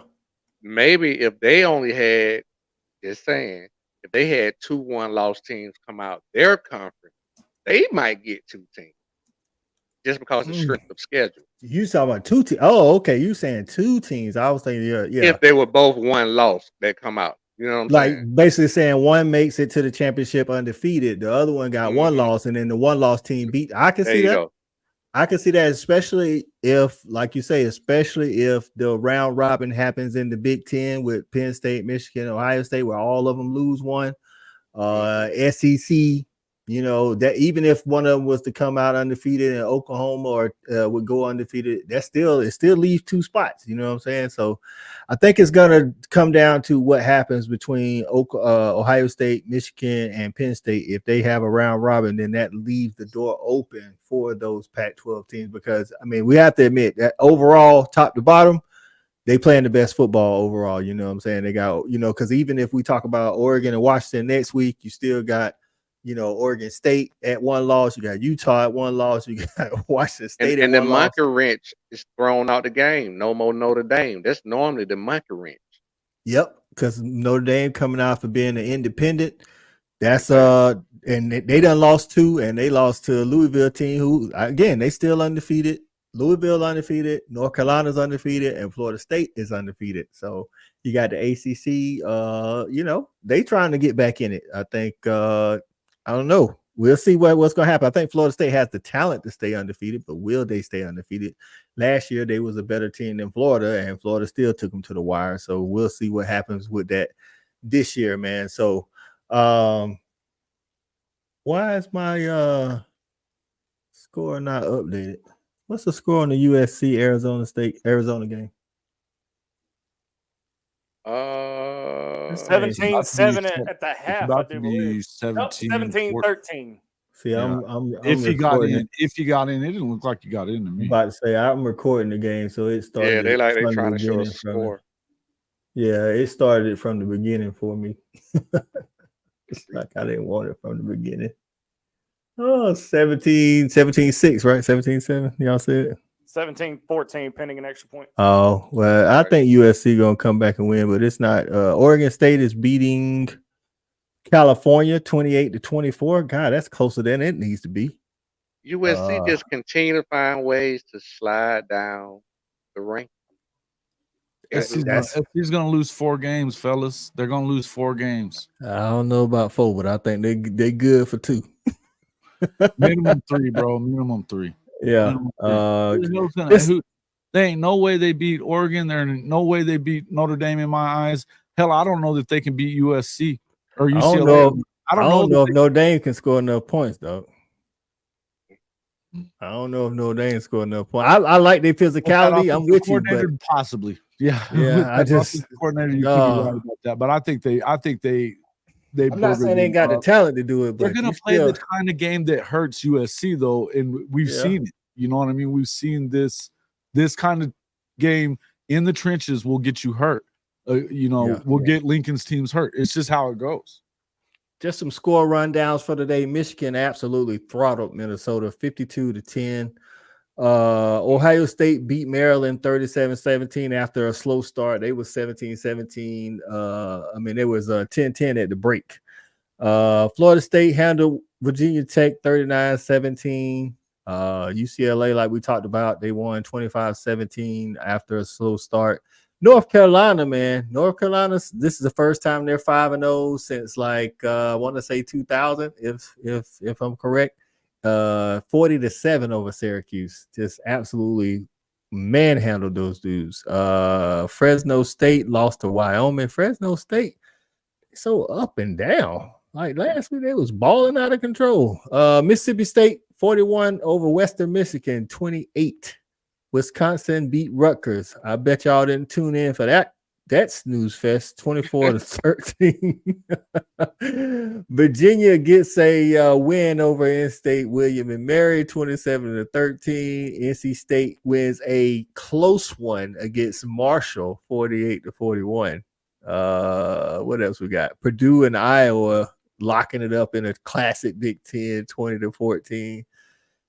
Listen, man, can it be any more boring football than the Big Ten football? No, like, I mean, Florida 38-14 over Vandy. They get some revenge from last year. Kansas beat UCF 51-22. Kansas only has one loss, by the way, and it was a Big 12 loss. So Jaden Daniels didn't play today either. So what's all that noise about UCF coming into the conference? Well, listen, whatchamacallit didn't play today, and he got hurt. I want to say Rice Plumlee. He got hurt in the first quarter of last game or something like that. Not so good anyway. Yeah, he's not a great passer of the ball, but that it messes up. But in I will say, in the Gus Malzahn offense, you ain't got to be a great passer of the ball. They made it to the national championship with Nick Marshall, bro, and it ain't like he was. It ain't like he was, you know what I'm saying, sitting back there They had a great defensive line. They did. Colorado gets the win over Arizona State 27-24. I don't know if you guys took the spread or not, but they did pull out the win. Texas Tech 2-1 in the Big 12 still. So even though they've lost, they lost to Wyoming and they lost to Oregon. They won today over Baylor 39-14. And Iowa State beat. Go ahead. I was saying, so does Prime go bowling this year? Oh yeah, Prime good. He's gonna be 6-6. You think he gets 6? Okay. I think so. TCU actually lost to Iowa State today at Iowa State 27-14. They are 1-2 in the Big 12. You definitely better not lose to them. Trash.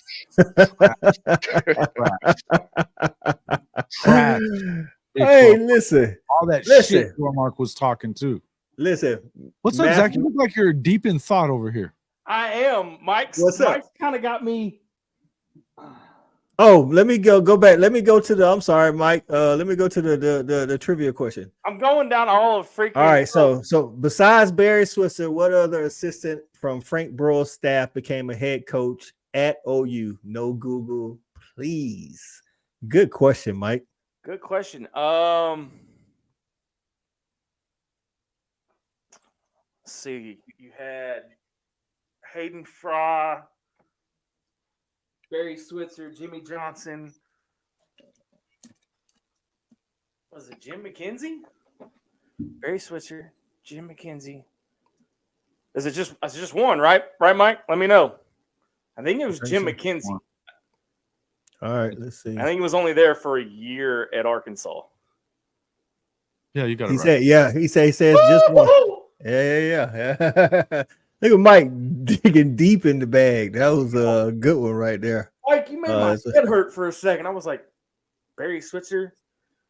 Hey, Mike and Hank are those they're encyclopedias of college football. It's too late in the evening, and I had too rough of a game against Ole Miss to make my brain hurt, man. Come on. Hey, man. Like I said, I think the two biggest statement wins of the day. Shout out to the Hall of Fame Mafia. Yeah, statement wins of the day came from the Dogs in Athens over them Cats, man. Hung up half a hundy. And OU in the Red River, man, coming back after a 49-point loss last year and showing Texas who's still the king of the Red River rivalry. That's true. Like I said, man, no more sneaking up on people, man. 7 I'm gonna get everybody best shot now, Jason. That's right. like that. Hey, long as you get the dubs, just know that every game ain't gonna be a blowout. We all see that with the dogs, but long as you get the dubs, that's all that matter.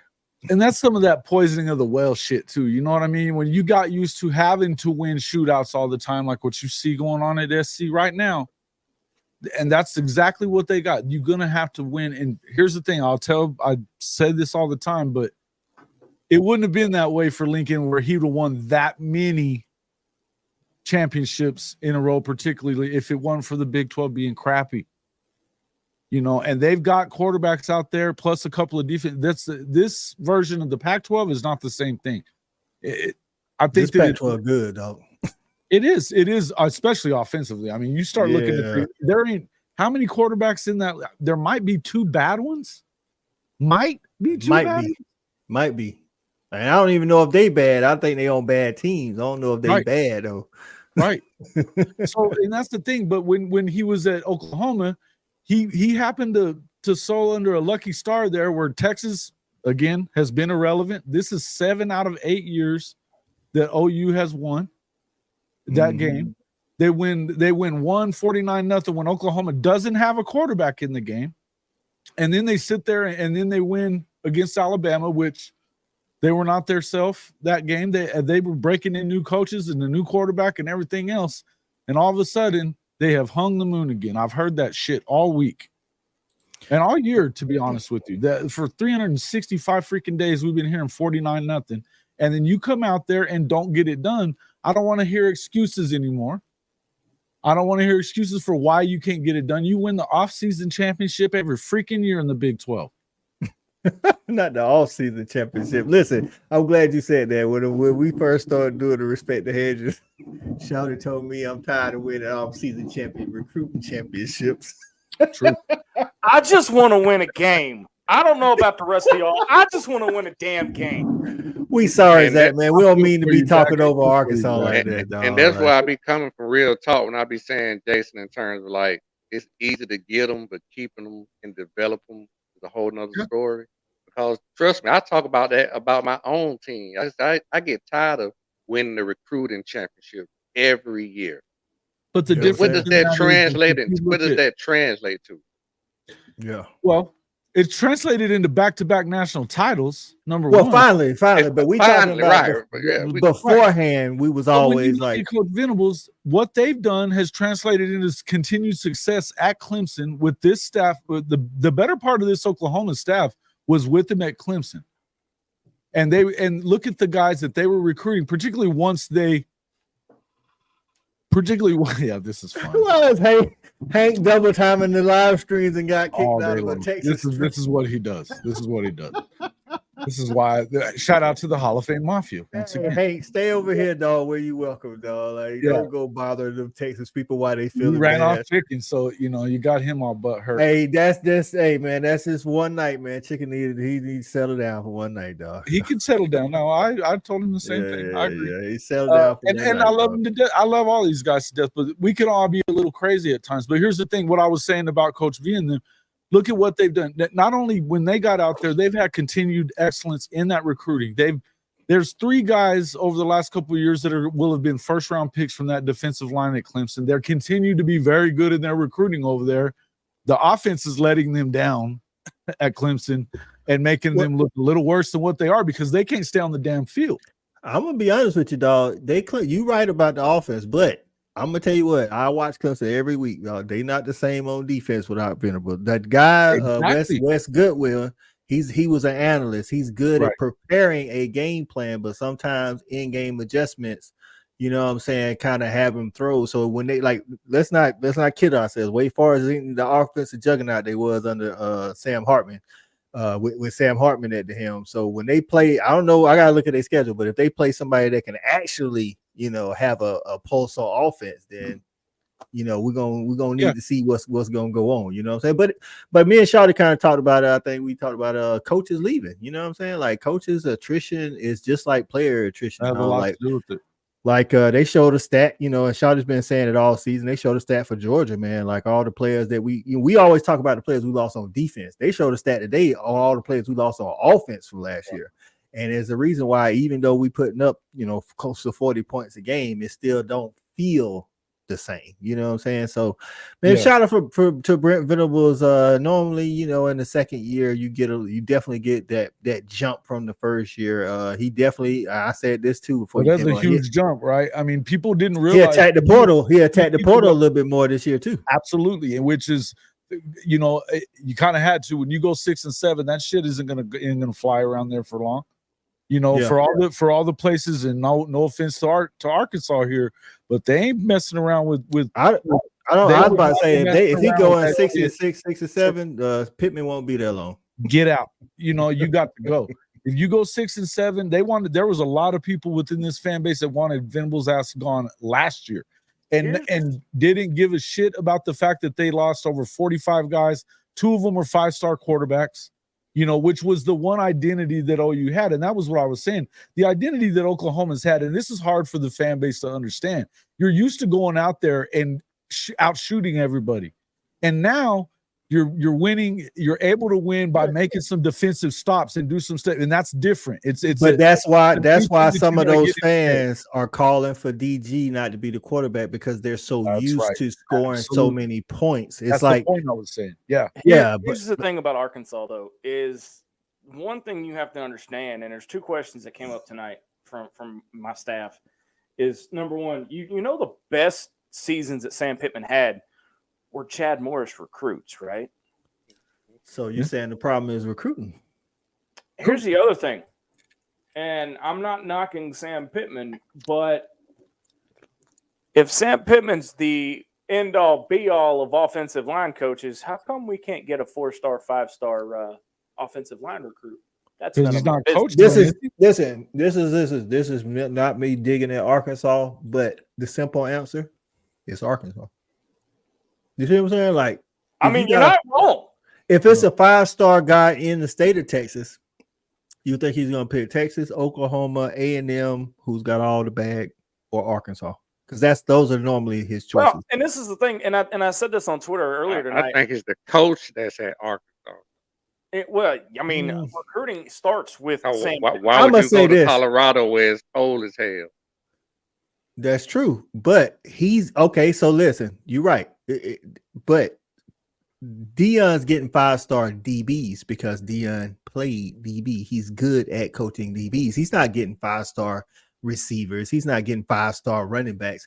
Sam Pittman should be the guy to get you a 5-star offensive lineman. Should be, but he's not. That's the thing. Yeah, Brady Latham, Bo Limmer are fixing to kill this offensive line if they haven't already. With penalties, pre-snap penalties.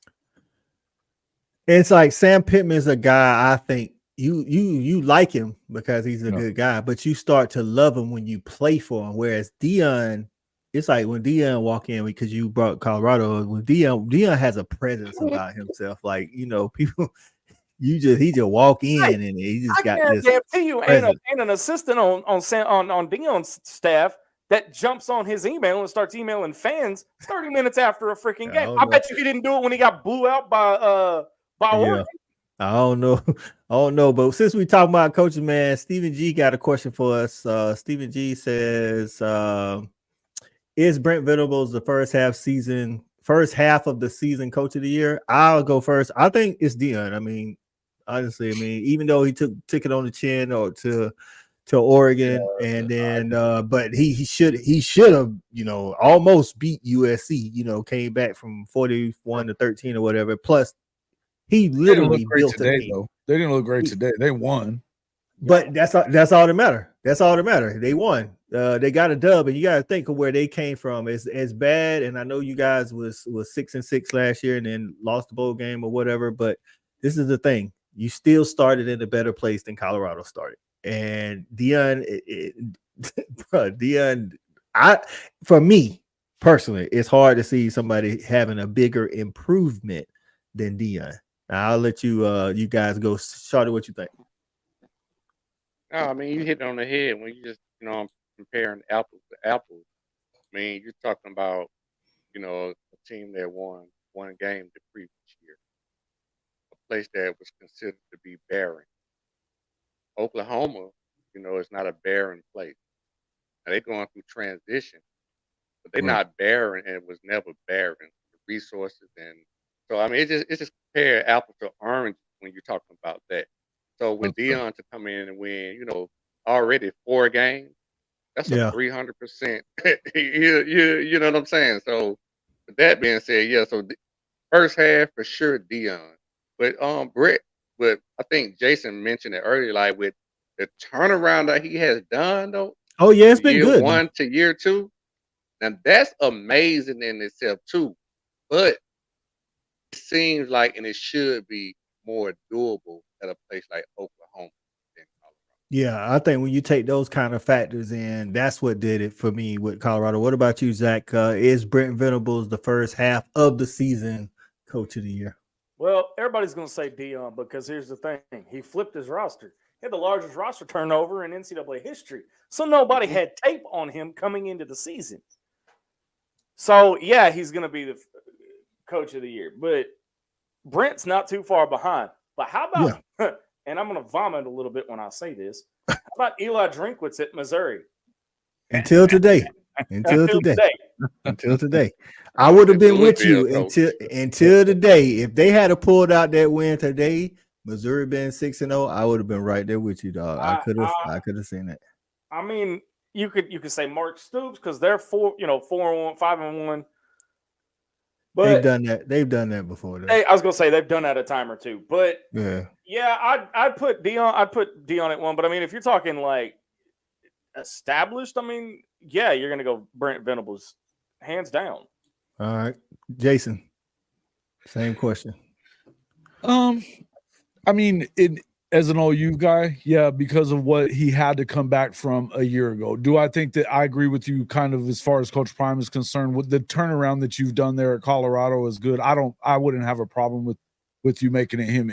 And I think that not only has he done that, he's kind of changed the entire landscape of the sport. You're going to see guys going to CU that would never, ever, ever have gone. In fact, you already have seen that. You're going to see it a lot more. When he starts getting those guys in the trenches, you got to be very, very worried about what's going to happen there. As far as Coach Venables is concerned, I could see you giving that to him as well because of the fact of all this, even all the way up until today, of this ridiculous narrative that it was his fault that Oklahoma wasn't Oklahoma of old, and it didn't have anything to do with the fact that Lincoln Riley left them in a shitty situation. Yeah, well, you know how that is. A lot of times, I do know how that is. But the point I'm trying to make is because of that, and now you see the complete change in who this team is. This is not that soft as baby shit, try to throw the ball and just outscore you like a lot of these air raid teams do. And that includes the ones that are out there in the SEC.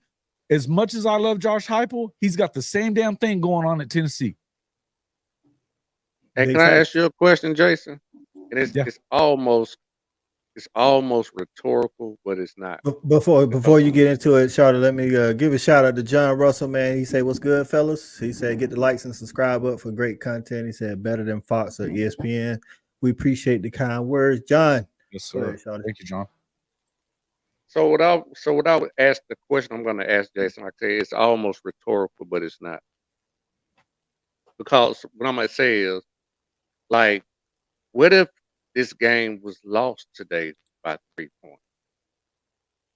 Which could have almost happened. Like, do you have the same affirmation for Coach B that you have now? I think that you would be today, right this second, tonight, right now, you'd be stinging. And maybe so the answer could be wrong.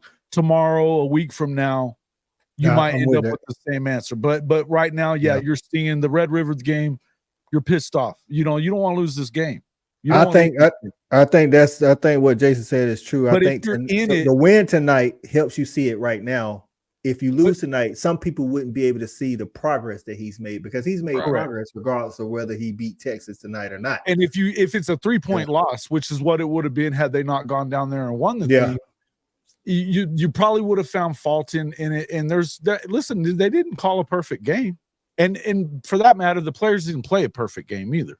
But the difference, what I'm talking about is the difference in the outlook and the attitude of this football team. They take on the attitude of their head coach. Their head coach they have the attitude of Brent Venables, not Lincoln Riley. That's a big move to make in 1 year. And when you see it in the recruiting, this is why I've been preaching it on my channel the entire year. Even when they were in the midst of 6 and 7 last year, I was like, look at who's coming into this. They're still, if they land this class in December, you still have to realize that this is a different deal than what we've ever seen at Oklahoma, because they had 4 top 100 defensive players. I don't even know the last time they did that. This year, they've got 5 blue chip defensive line players. There's a possibility, I think, about that Williams and everything. I don't know that you really want him at this point, to answer your question, Lori. I don't know that you really want him at this point if he was all about money and sticking around in Missouri. And I don't know that Venables sacrifices what he wants for a guy that didn't care enough about OU to make that decision early. I think you said something that kind of goes to what Zach was complaining about earlier about Arkansas. The head coach, what type of guy he is, what type of coach he is, lends to who they get the better recruits from. Like you see Lincoln Riley, he gets offensive guys. Brent Venables is a defensive guy. Kirby's a defensive guy. It's not to say that we don't get 4 and 5 stars on the offense, but you see majority of the 4 and 5 stars, especially the 5 stars, come on defense for both of those coaches. That lends to why Zach was like, why can't we get a 4 or 5 star, offensive lineman? Because Sam Pittman is an old line guy. Because not for nothing, I do think it don't hurt me, Zach, but I think Brett Bielema was getting some 4 and 5 star offensive linemen when he was there, because he's an O-line guy too. So, but shout out to everybody, man. But I want to make another point about the undisciplined of this Arkansas team. You got the false start on a center, on a damn center. But then, number one, you punt it from the opponent's 40-yard line instead of going for a field goal. Cam Little's a damn good kicker, but and later in the game, you kick a 56-yarder and get it, but you didn't want to do it earlier in the game, which could have been a difference maker.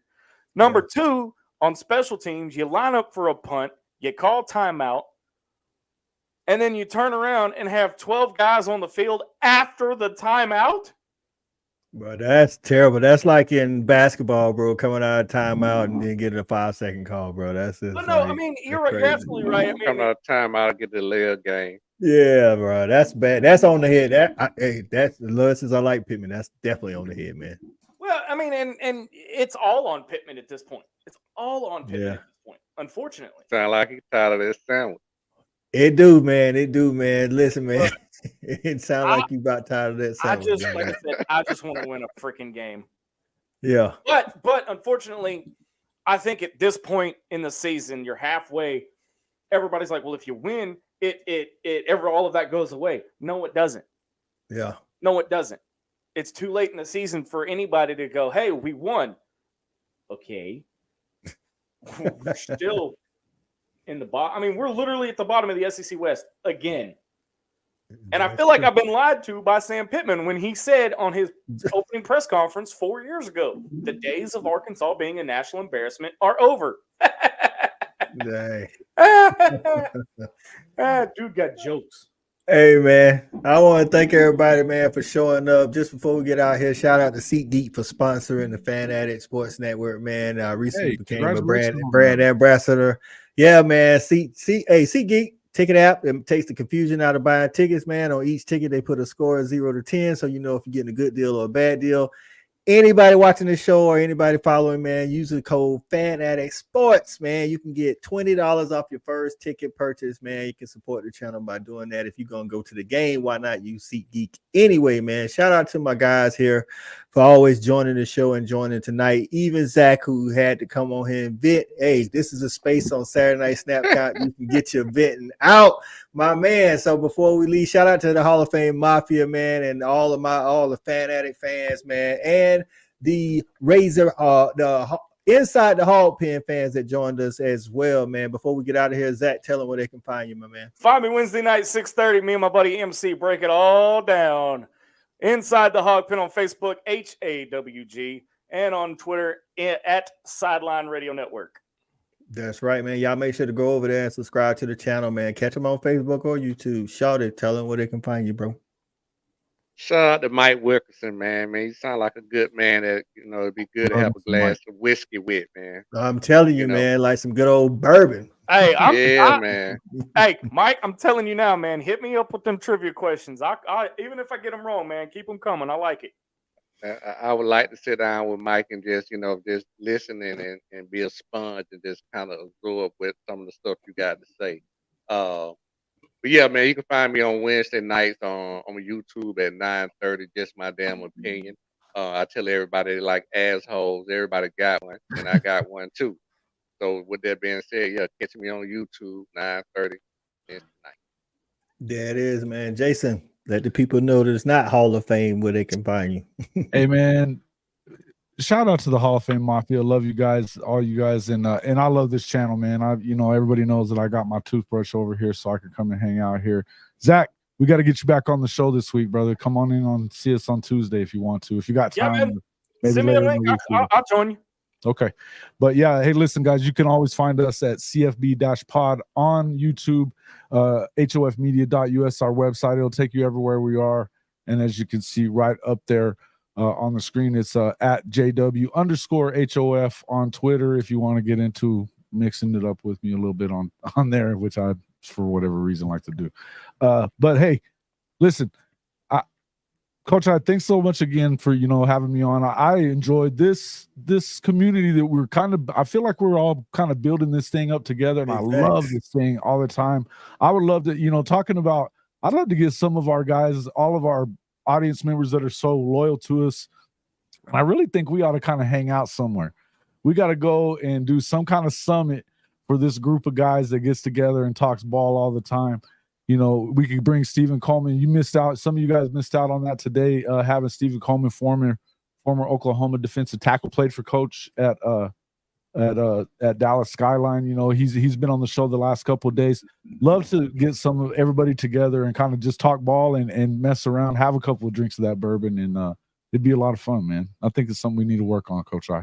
That's something we need to do, man. Even if we can't get it together in 2023, it need to most definitely happen in 2024. I'm definitely down with that, man. Get all the Hall Pen, the Fanatic people, the Hall of Fame, everybody, man, that's been on the show. I think we could find a central location, meet up, and just talk some ball, man. Have a good time, man. So enjoy some adult beverages and everything. So shout out to OU and the Dogs for getting the statement wins for the day.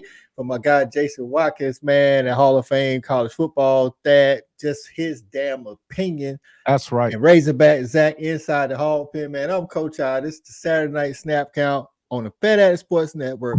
We out of here. Hey, USC.